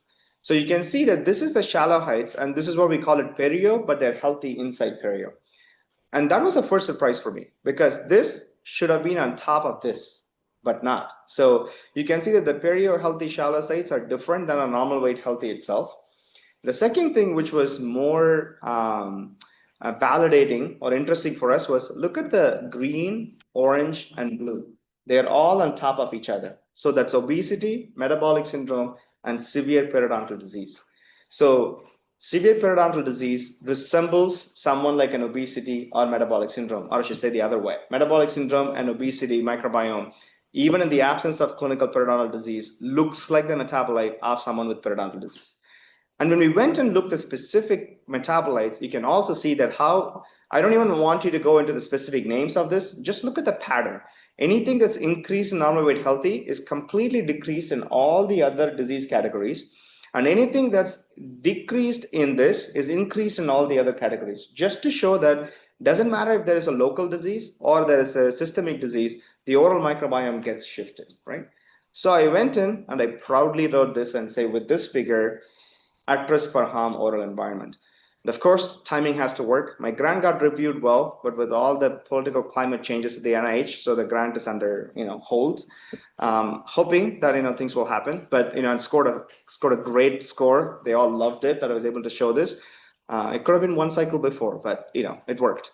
So I still don't have the money for this grant yet, but hoping that I'll get it soon. But what's the point of all of this, right? So when we do all of this, all I'm trying to show you guys is that, I was the one who said Perio is all about association studies. And all I'm showing right now is molecular associations, nothing more than that. I showed you this bacteria is increased in this associated with metabolic syndrome. I'm not getting into mechanism or giving you a causal pathway yet, but this is the first step. So when you put them all together, the bacteria, the metabolite, the immune response, all together, again, unsupervised clustering is this tiny graphs here, where that you can actually see, you can read this better, but what it says is that you have the short chain fatty acids with porphyromonas and selenomonas specifically related, and that's where the mechanistic study starts. So why is that? And that's what, I have another postdoc now who's from Huzur and who's actually working on and finding information on how do we in vitro validate this and how we do it in the mice model and get it actually into a mechanistic pathway. So our goal is to identify the key players in this environment, right? So what are the determinants of oral health in this cohort? My question I always think about is that this is great. I use them as confounding factors, but why are these patients still healthy? Like, if they are showing all these things, what is preventing them from getting bone loss, attachment loss? Why are these patients healthy? Can we identify actually biomarkers for these patients? And for that, we were able to answer this. So when what you're looking here is the area under the curve, or the RUC, receiver operating characteristics. So these lines here means that anything below this is just by mere chance. If I get anything here, I would say I won't trust my data, right? But here, if you see the solid lines here, the number higher is actually better for you to predict. So you can see that normal weight healthy. So if we're all healthy in this room, and if I take a swab and I look at the microbiome, 93% of the time, I can tell you whether you are healthy or not, right? So it's good. It's a very good prediction number. And this goes through a training set and the test set and all those things. It's very similar to random forest. In metabolic syndrome, it's 76% of the time. And in obesity, it's 70% of the time. More we increase these numbers and increase the diversity of the population, these things will get better. But this is important to know that we are towards identifying whether the substantial microbiome can actually discriminate between obesity and metabolic health. And we're able to identify the specific ones. So for example, the same things pop up, PG with MP4 504, KCM 2799, selenomonas. So these are the strain level bacteria that are actually increased in these specific obesity and metabolic syndrome cohorts. So, but what about pediatric obesity? Because, we are talking about the adult obesity. The pediatric obesity is something which is also emerging. And so we looked into the pediatric obesity as well. Oh, this graph is This is what happens when you convert from Mac to a window. I'm sorry. So this is, three groups here. You have the normal weight healthy, you have the obesity and metabolic syndrome in one of these two categories, and it's the same bacterial levels, and you can see that there are differences. The same thing, we found a very similar pattern where that all those pathogenic bacteria were increased in obesity and metabolic syndrome and decreased in normal weight healthy. And if you look at the inflammatory status, very similar. You're able to see an increase in TNF alpha, IL-1 beta, MMP3. What is even more interesting in kids were adiponectin.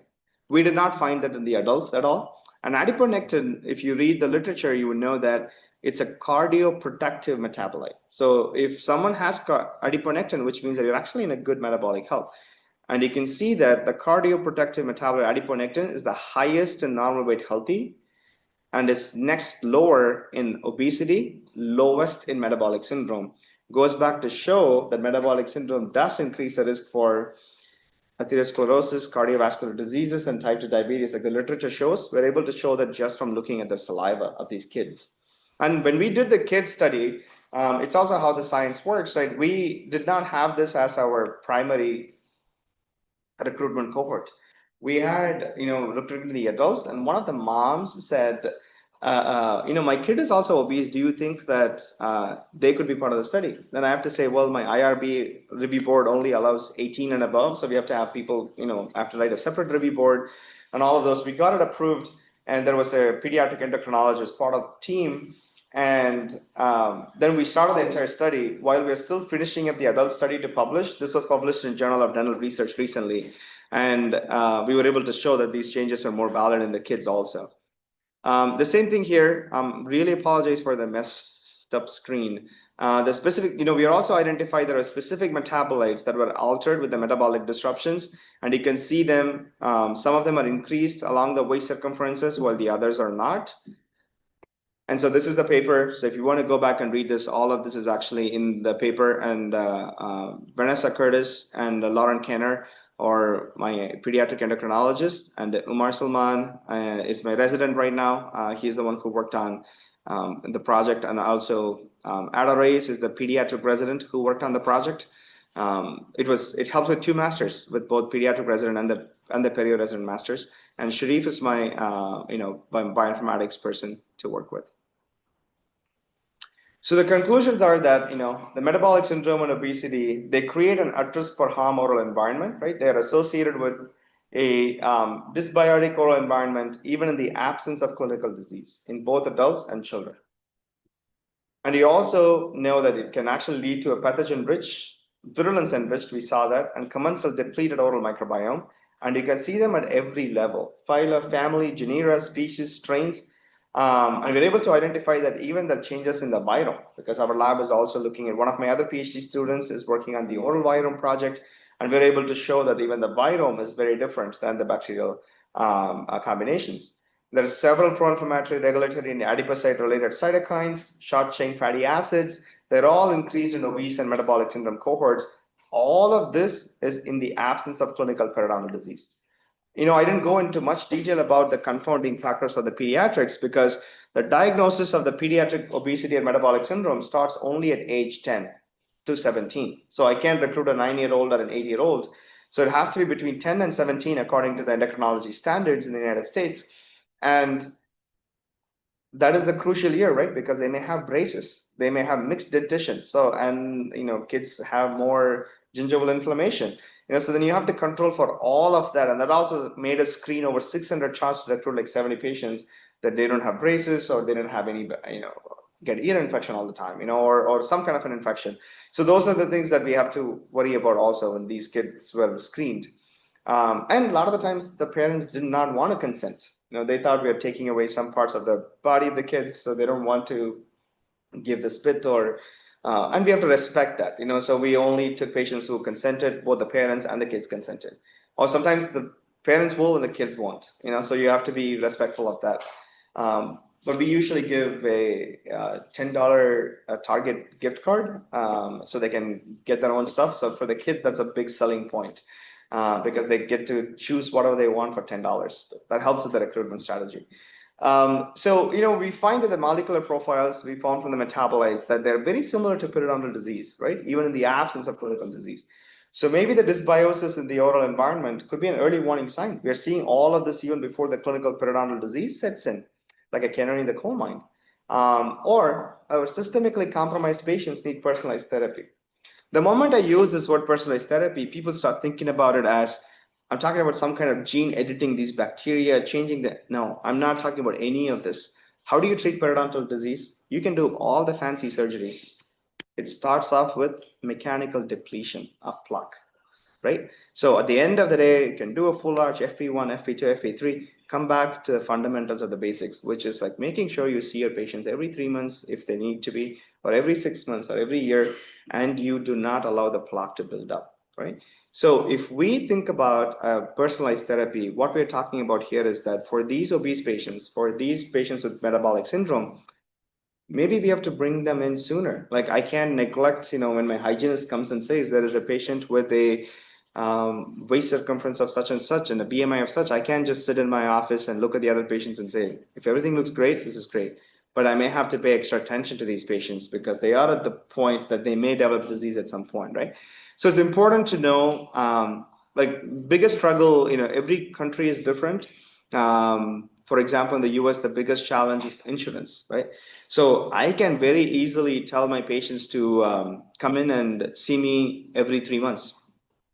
But who's going to afford, to come and see me every 3 months? So then that's where the policy change needs to happen, where that for pregnant women and for diabetes, usually in the US, you actually get every 3 months covered by the insurances, but not for obese patients, not for patients with metabolic syndrome. And this entire process of starting this project and seeing how things are different, a lot of people do an MPH before to get into dental school. I did MPH as an assistant professor and the director because I was so fascinated and I have to work with the Congress members. So I pursued a master's in public health, in health policy and administration, just because I could actually go talk to the senators and the representatives about this. And we are actually working on obesity and oral health in the state of Iowa, where that we are going to see how we can include the oral health coverage also for someone who is obese. So, we'll talk more about in the afternoon about a career paths, but that's something to point out here that this is what drove me to do another degree in health policy. But this is all, again, cross-sectional, right? So now we are asking a question, what happens longitudinally? When I follow these patients, a lot of these patients go through weight loss. They all take this Ozempic, which is a GLP-1, or if they are taking, diet modification, exercise, bariatric surgery, what happens to these patients? So we have several follow-up time points, and that's the study that's under review right now. And we're able to show that our patients have differential weight loss anywhere. These are all just an example of 15 patients here. You can see that someone starts as a 0% weight loss, and they can go up to 10% weight loss. And this is also what is more interesting to us because now I can truly go into personalized medicine. I can look into these patients and say, why is this person started at 6% weight loss and just stayed at 7? But while this person started 0 and did really well and got a 10, and this person started at 10 and got really well and got a 35. So that's why the personalized medicine approaches comes in and your research opportunities comes in. I'm really sorry. This is again, the data to show that, each of these lines are actually several bacteria. And this is just a normal weight healthy category, just showing that how when we follow the same patients, normal weight healthy, they didn't go through any of the interventions, because we have to establish how does a normal bacteria change, right? If you take my swab today, 2 weeks from today, 3 months from today, 6 months from today, how does the life change happens? I had a jet lag for the last couple of days. I didn't sleep more than a couple hours. So how does all of that will change the microbiome, right? So it is important to establish the randomized changes you can see. Then I can compare it with the diet category, where that the only thing I can point out here is probably the pattern. And I really apologize for the visualization. Each of these lines are the bacteria I talked about, right? Just look at the number of lines you see in a person normal weight healthy. So there's maybe 15, 17 bacteria. When they change their diet, I had to split the graph into all the decreases and all the increases because so many oral bacteria changed in their profiles statistically significantly, showing that change in the diet directly also changes in the oral microbiome. And when the patients went through bariatric surgery, it's the same thing. You can actually see so many decreases, so many increases when you compare it. So just based on sheer number of changes in the ecosystem, there's more changes in the oral cavity when someone goes through a systemic therapy. And people always talk about, and this is one of my favorite things to discuss with people when they say there's so many gut microbiome studies done, why are you studying oral microbiome? This is, if anybody's working on microbiome, this is a classic hallmark paper that you have to read. It's a human microbiome project published by Curtis Huntonover in 2012 that actually talks about how each of these dots here are actually patients with the different samples. And you can see that the oral microbiome is completely different than the gut microbiome. So if anybody asks, why do you have to study oral microbiome? This is an example to show that, it's very different, that you can't extrapolate studying gut to studying oral microbiome.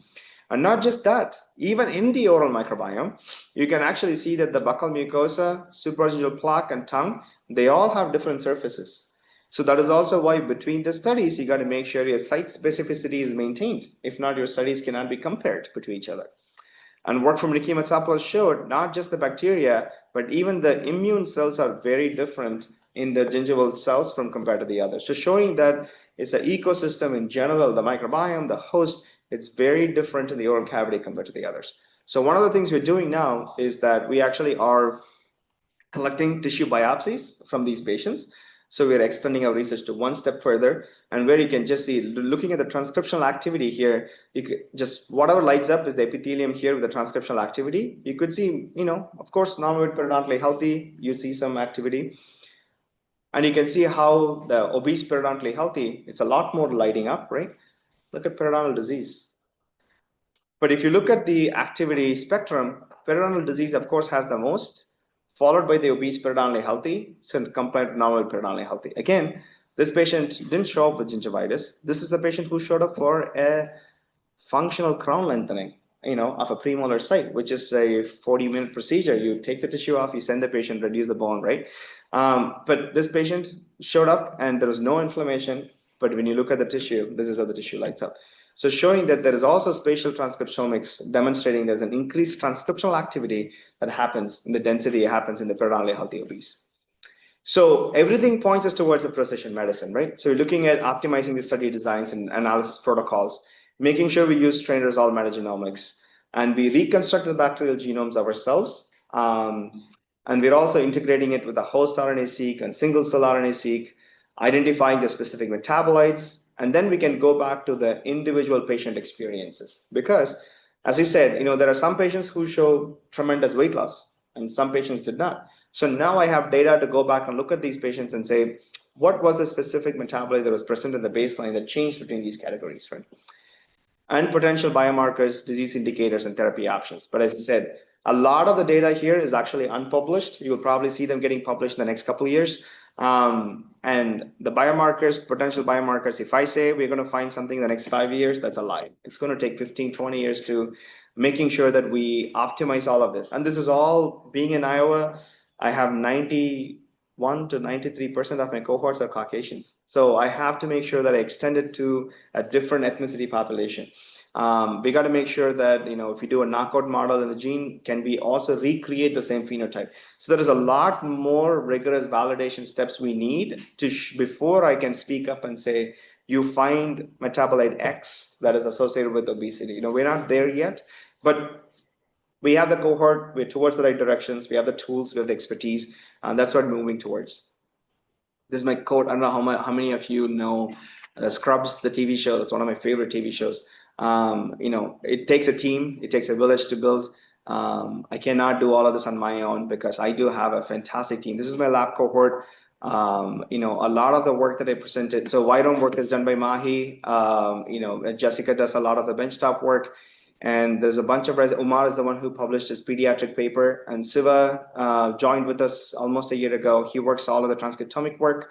Priscilla is my Perio PhD student, but these are the rest of my cohort. And Catherine did quite a bit of the multiplex work, so thanks to her.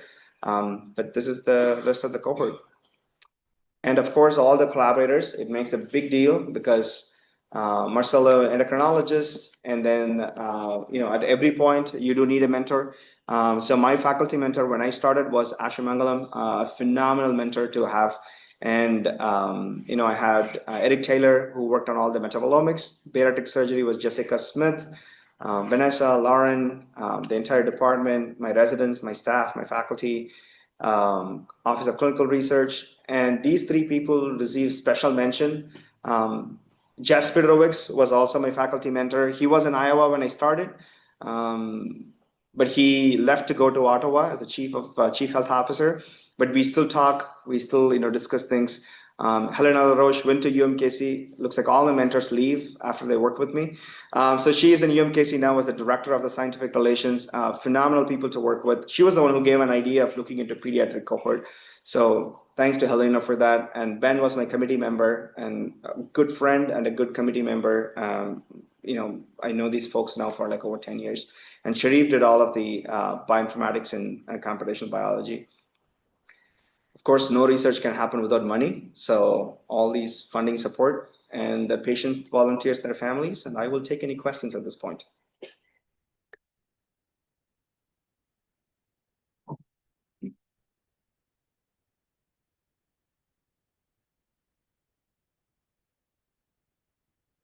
It was an excellent presentation, Dr. Sukir.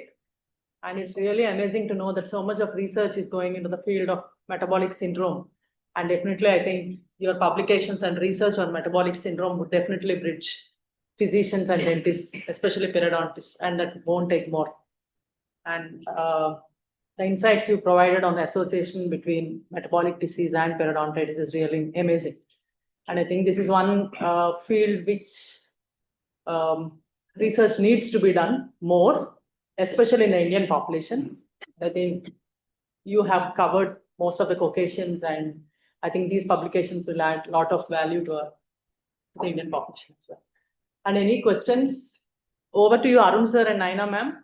You can moderate the session as well.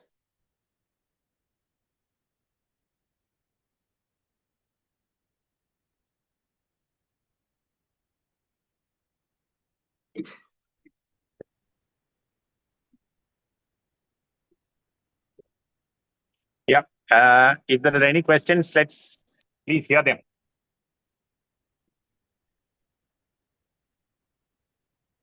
Are you able to hear me? Yes, sir, we can hear you. Yeah, but I don't know if there are any questions. Huh? Sure. Yeah, please. Looks like there's one in the audience. Yeah, so it's a very amazing work. Really appreciate the concepts you are looking at to understand the biology. So when you actually selected this cohort of these individuals with obesity but not without the periodontitis, what is the age group at which this particular along with the metabolic syndrome is there, and this group, both the groups, when you compare, did you find any age differences when you? That's a great point, because we all know that it's a chronic disease. Age is a significant factor, right? So all of our cohorts are age matched. So there's no significant difference between the age groups between the any of the three cohorts. Most of the age between all three groups were anywhere between 45 to 65, I would say. Yeah. And extension to that question, you did not find any periodontal lesions, though the markers suggested there is in a molecular level. Yes. So how do you anticipate the beginning of this particular obesity? For example, Sure. if you take the history of the individuals, how long they are having this condition, Sure.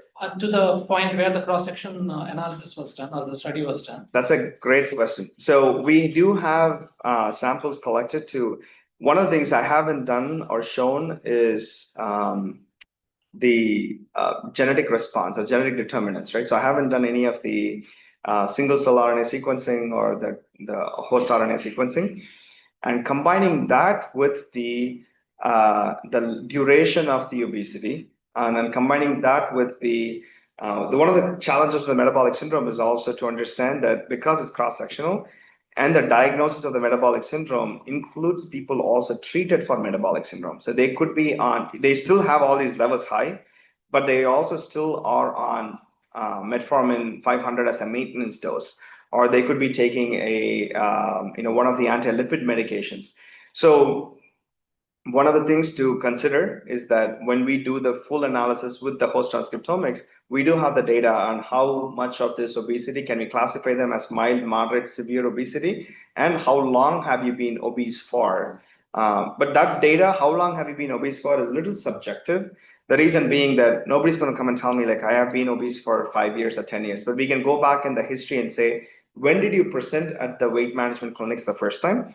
And how long is the body weight has been bothering you? Like kind of a couple questions to get it from there, but it's more subjective data. But we will definitely include that in our analysis along with the host data to show. That's a great question. And I mean, part of it is again, there is a change in the species, within this groups. Right. Now, is it because of the metabolic alterations systemically, these when the bacteria has changed, or the vice versa, because of the change in the environment, the molecular changes are happening. That's a great point. So that's why I think what we have now is a longitudinal study. So I'll be able to answer that in a few years once the longitudinal study is complete, the 2-year follow-ups are complete. Then we can actually see is it if the metabolic system improves, then what happens to the oral environment. I am very cautious to say that oral bacteria exacerbates obesity and metabolic syndrome because we don't have the data yet, and my study is not designed to answer that question yet. Yeah. Sure.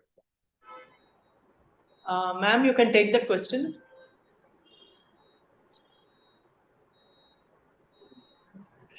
Does periopathogen affect the intestinal epithelial permeability? That also is a great question. We don't have, I collect the the fecal samples from these patients, so I can look at the gut microbiome. But if I have to do a real intestinal permeability, then I have to do an endoscopy on these patients to identify whether the permeability changes are happening. So it may or may not, but that's what we are actually looking into in our mouse model to see how does the oral gut interaction happens. It's not in the humans yet, but we are actually starting it based on our human data, but we are starting our mouse model work to do that. Good morning. Good morning. Dr. Suresh here. Hi, it was an excellent lecture.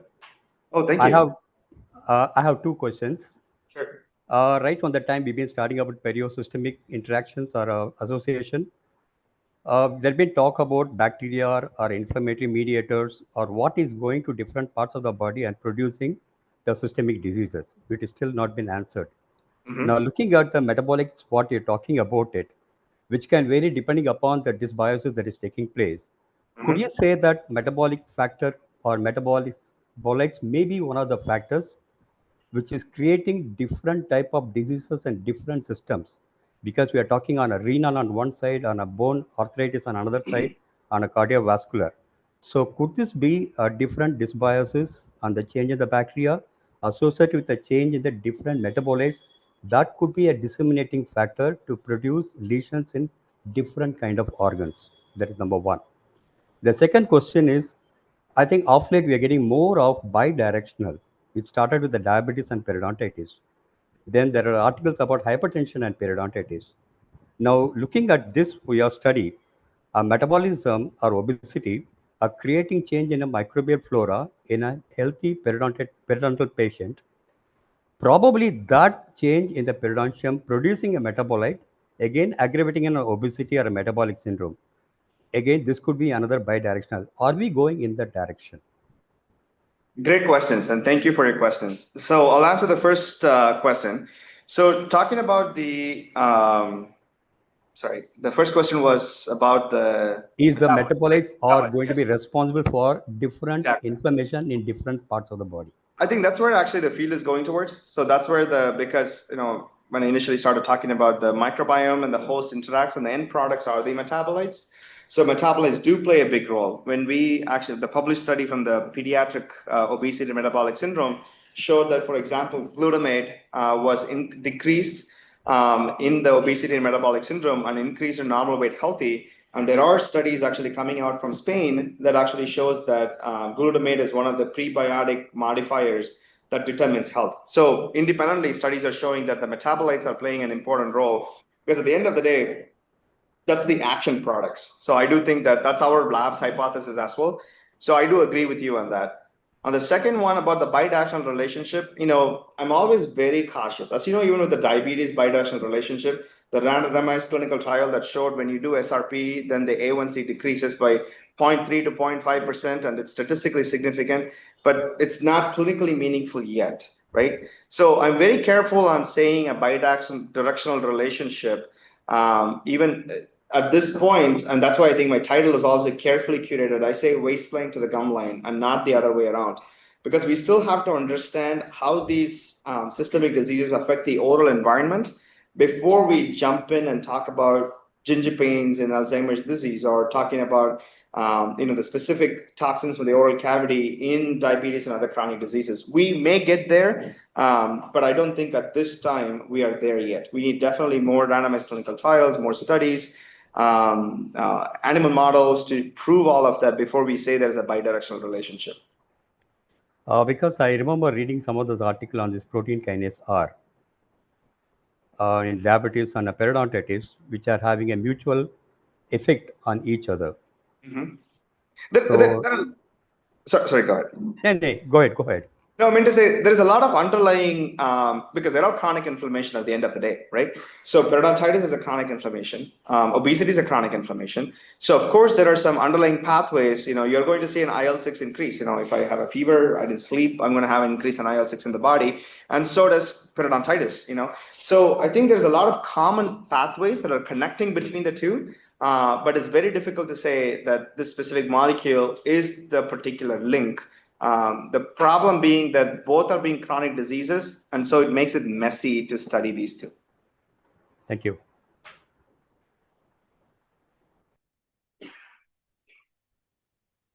Thank you, Dr. Ganeshan, for your valuable insight. Thank you. Hello. Hello. Yeah, we can hear you. Ma'am, you can take Am I audible? Yes. Am I audible? Yes, you are audible, ma'am. Thank you, Dr. Ganeshan, for your valuable insight on complex interplay between oral disease and systemic disease, emphasizing the need of interdisciplinary collaboration and comprehensive patient care. We appreciate your expertise and commitment to advancing our understanding of this complex topic. I think there is one question from Nandakumar. What about the genetic influence on this scenario? Absolutely. I know that's one of the things we are going to study, because we haven't done the genetic determinants yet. So we are looking forward to study, we're looking forward to study that in the future. And the other thing is also, this study, the confounding factors from genetics may be a little lesser than the others. At least we're able to control for the ethnicity determinants, right? Because 93% of the population were Caucasian, in Iowa, like everybody's German origin, Caucasian population. So, but we do have to look at the host response and the genetic determinants. Definitely, we do have the samples. We just have to get some money to look into it. Yes. One more question from Dr. Anpurna. How is host response to oral bacteria affect in obesity? Absolutely. I think the preliminary data does show there's an increase in pro-inflammatory mediators. But we don't know the origin of these pro-inflammatory mediators yet, because I do have to do a single cell sequencing to identify those. But we do see an increase in all the common pro-inflammatory mediators and adipokines. That is the response of the host to the bacteria. We do see that increased. Yeah, please. Any other attendee want to ask? Yes. Yeah, looks like there's another question here in the audience. You have difficulty in identifying some control patients for periodontitis. Yes. So, in extension to that one, because US is a diverse population. In fact, from multicultural backgrounds and geographical regions. Big cities are. Yeah. Yeah. So, like in our patient pool, did you identify either a causal relationship or something where you could actually recruit some individuals here, but not others who might have belonged to a particular category, either the different geographic, basically genetic relation. So maybe have a combination of other factors too. Factors, you have eliminated it. Absolutely. So any, I mean, that's a great question. But in Iowa, it's it's mostly Caucasian. So I am the diversity point in Iowa. I'm just kidding. It's a very very ethnically homogeneous community in Iowa. As I said, everybody's German origin. It's all blue hair, blue eyes, blonde hair. It's a very typical Caucasian population in Iowa. Yeah. You have the values reached about because it's a cross-functional, and you have the values, and we also have a literature with similar ones. So, if you have a chance to look into it, whether these biological values, whatever you got, could be a predictable aspect in terms of. Absolutely. This study doesn't look into that, I understand. But microbiome does actually. Yeah. So we are definitely looking into the random forest, look at the predictability of that. That's absolutely. Yeah. So I didn't present the data, but we are looking into it. Absolutely. Yeah.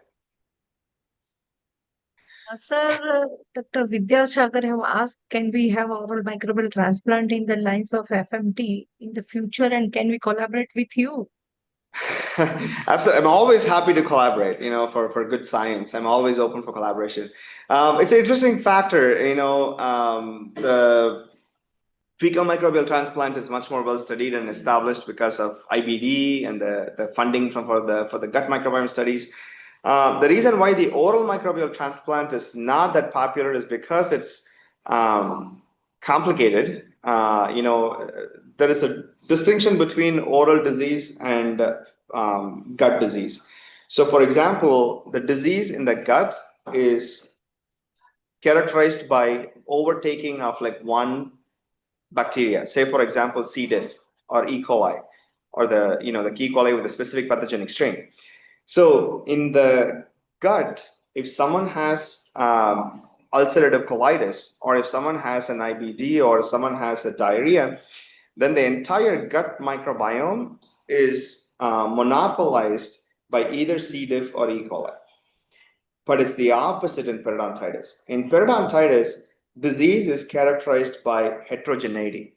It's not homogeneity. So that is why it is a very big problem for us in studying the oral microbiome. It's just the opposite. Even though we are studying two ends of the same canal, the problem is because the oral microbiome in health is a lot more homogeneous and disease is a lot more heterogeneous, and is the opposite of the gut. So that is why a lot of the studies have not moved forward. But I would love to hear your thoughts, and I would love to connect and talk more about it if you're interested. So I think there's no more question from chat box. Hello, could I have a question? Yes, ma'am. Yes, Gautami, good morning. Thank you, Sukrit, for a wonderful insight and a lot of laborious work, and the explanation that you gave for the practical problems in supervising and then getting the patients, which is never said by anyone else usually. They try to cover it up. Thank you for that. Especially the concept of supervising every part of a project, not only believing in others, till you have you develop some trust and honesty. And that's a very good point which you spoke about at different times in your lecture. First of all, thank you for that. And thank you, Gautami, for all your kind words. And Gautami, I'm proud of you, and you have taken the base from here and then trying to develop very well, and all the team that belongs to you there. Now, the question is, whenever obesity is said, Sukrit, hormones play a very important role. Is there any insight for that? That's a great point, and you caught up on one of the pinches that we didn't look into. So you are absolutely correct. Hormones do play an important role. The only hormone screening we had was thyroid hormone screening. So if anybody had either hypo or hyperthyroidism, or any kind of parathyroid therapy, then they were excluded from the study. But one of the points you're bringing it up is one of the follow-up studies we're doing is because we do have quite a bit of the women population, and a lot of the women population may go through menopause at the time. And in the initial cross-section study, we can always go back and do a retrospective chart review for these patients. But in the follow-up study, we are looking into the hormonal levels and especially the estrogen and progesterone levels for these patients. So thank you for bringing that question. Yeah, because hormones, obesity, when you said for any, especially the human race, the one thing that gets connected is the hormones, right? You're Then, absolutely correct. probably, yeah. And in your study, did you have a difference in from men and the male and the female differences for the metabolic syndrome? That's a great point. So we did not have differences between men and women in terms of the microbial composition, but where we find the differences are, which I didn't present the entire thing, in the longitudinal study about on the weight loss that I showed in the last 3 slides, there were differences where differences were twofold. One, even my recruitment was higher with females because studies do show that women take care of their health better than men, right? So women show up for these weight management clinics better. They will be on time. They'll follow the instructions. A lot of the men don't. And so we did find that even a demographic recruitment challenges between women and men. And that could also lead to the differences we find that a lot more microbial changes were seen in the longitudinally in women more than men, because probably men didn't adhere as much to the weight loss therapies. So we did in the longitudinal, but not in. Okay, that's very interesting. And then the way the exclusion and the inclusion criteria were had, it's something very eye-opening, because that is where most of the projects fail, and the statistician does the job of just comparing and then presenting it. But I think you have taken a great interest in selecting the patient, because exclusion and inclusion criteria play a very important role. Now, as you said, you have majority is a Caucasian. I think if you, on a lighter sense, consider Indian population, VDC can be a good source for you. You can have a good collaboration with them because of their interest. As a teacher to Gautami and to myself, actually, when I try to learn and get to have good things from someone like you, from an Indian, I think you can definitely spread your tentacles to Indian scene also, because there are a lot of minds like you here also, which you can try to take it up and then develop a good collaboration and then go ahead further with the research work. It's a suggestion. Sometimes it works, sometimes it doesn't, but no problem in suggesting. Okay. No, that's a great suggestion. Thank you. You just put my heart out and you made my job. Yeah, I always do that, Gautami. Yeah. I don't hesitate to suggest something, because that's where many people lack. And we lack the collaboration, as we did when we had a chance to work with USA, Kansas University with Mr. Cobb. That's what happened. Pauline is here, I think she's listening. And it was just to ask, then to get the best of the help from him.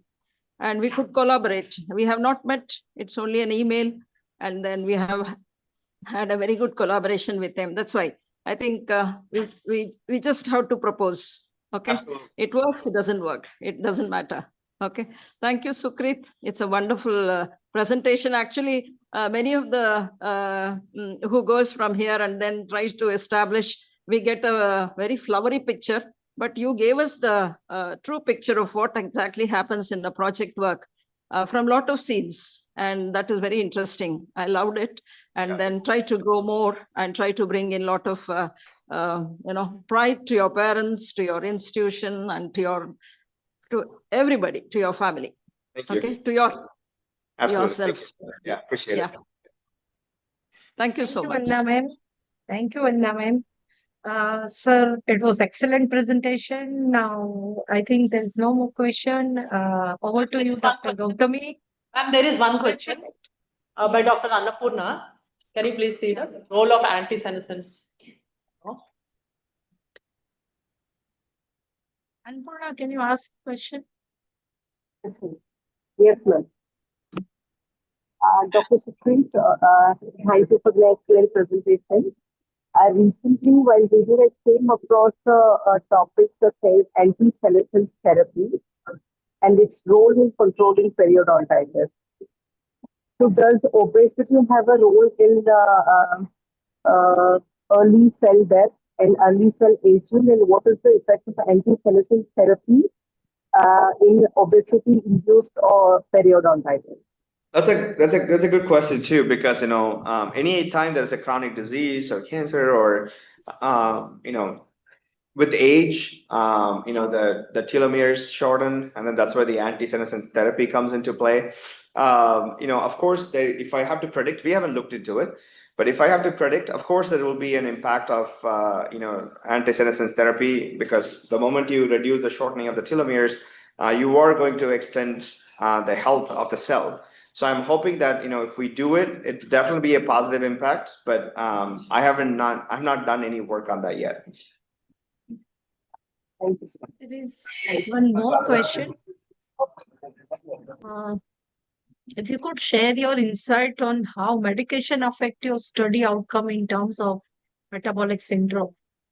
Great. So in terms of the medications, all of these patients do have an exhaustive list of medications, because when someone especially has metabolic syndrome, they have an exhaustive list of medications. But for example, if anybody's on any of the hormonal supplement therapy, replacement therapy, antibiotics, they're automatically excluded. But for the other medications, in terms of whether, and that is cohort stratified across all three groups, because a lot of these patients will be on maintenance dose with metformin.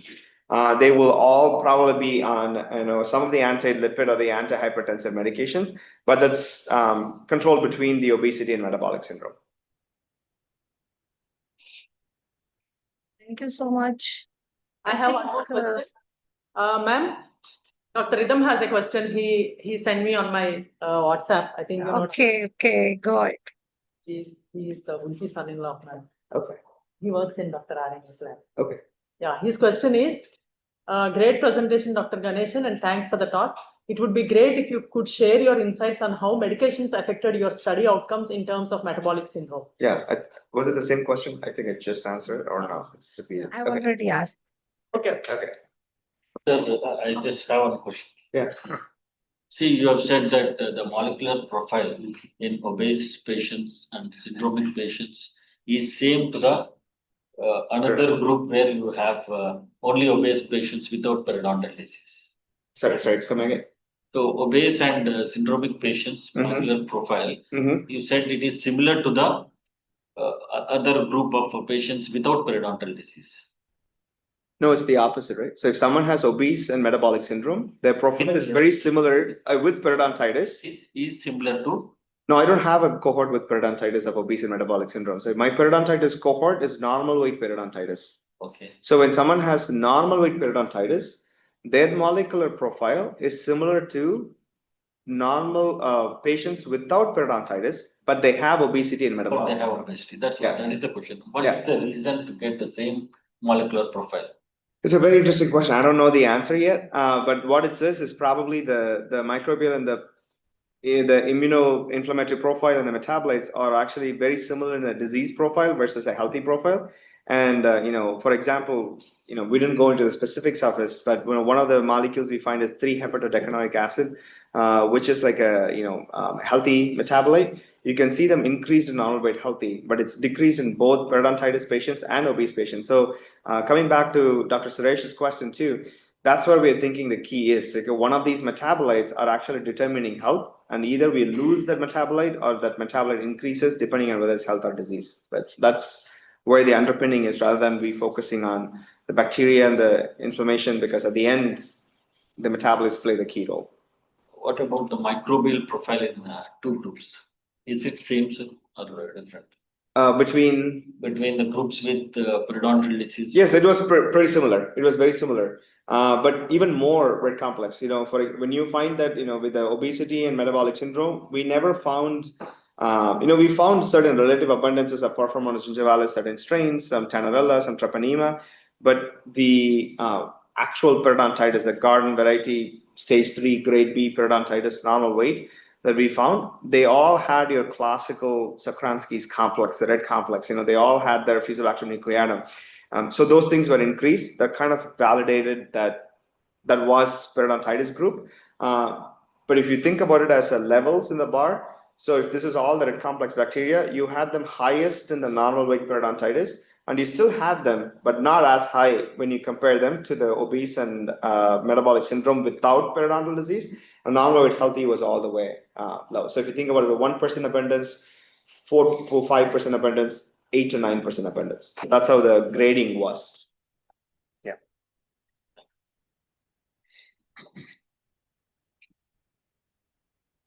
Okay, Dr. Gautami, can we conclude? Because I think there is no question in chat box.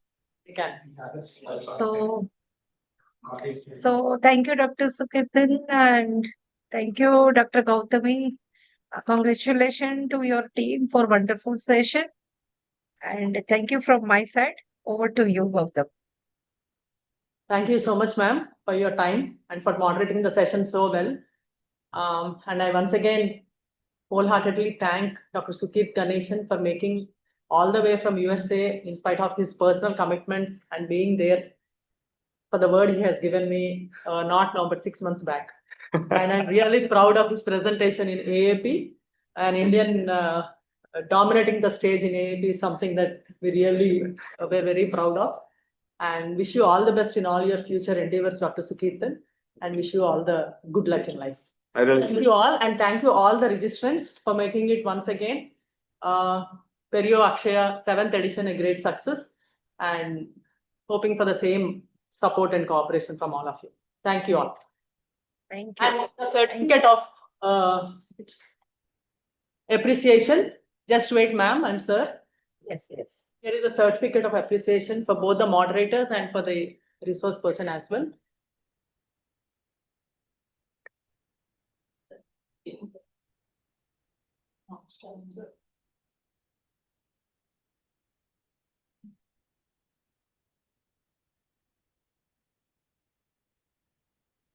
We thank Dr. K.V. Arun sir for moderating the session on the topic waistline to the gum line, determining the impact of obesity and metabolic syndrome on the oral environment in the 7th edition of Perio Akshaya, organized with the Department of Periodontics, Vishnu Dental College on 4th July 2025.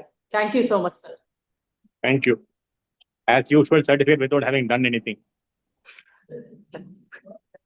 Sir, you need not. You already have done so much.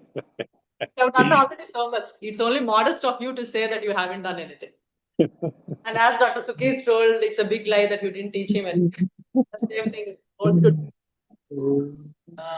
And ma'am, thank you once again for moderating the session on the topic, determine the impact of obesity and metabolic syndrome on the oral environment in the 7th edition of Perio Akshaya. In spite of being the dean and the head of the department, it's so gracious of you to take your time and make it up till 12 o'clock almost. Thank you so much, ma'am, for all your cooperation. Thank you. Thank you so much. Thank you, Gautam. And this certificate of appreciation, we proudly present it to Dr. Sukrit Ganeshan for his amazing and fantastic lecture on the topic, impact of obesity and metabolic syndrome in the 7th edition of Perio Akshaya. And this Akshaya remains very memorable in all our hearts because this is the first Akshaya to be held live with the presence of the resource person just sitting with the team Perio in the conference hall of Vishnu Dental College. Thank you, Dr. Sukrit, and you'll really remain in our hearts forever for making this happen all the way from United States. Thank you so much. Appreciate it. Thank you all for your you. cooperation and support. Need the feedback. And the registrants, please fill the feedback form that will be sent to your mails, without which the certificate won't be delivered to you. Thank you.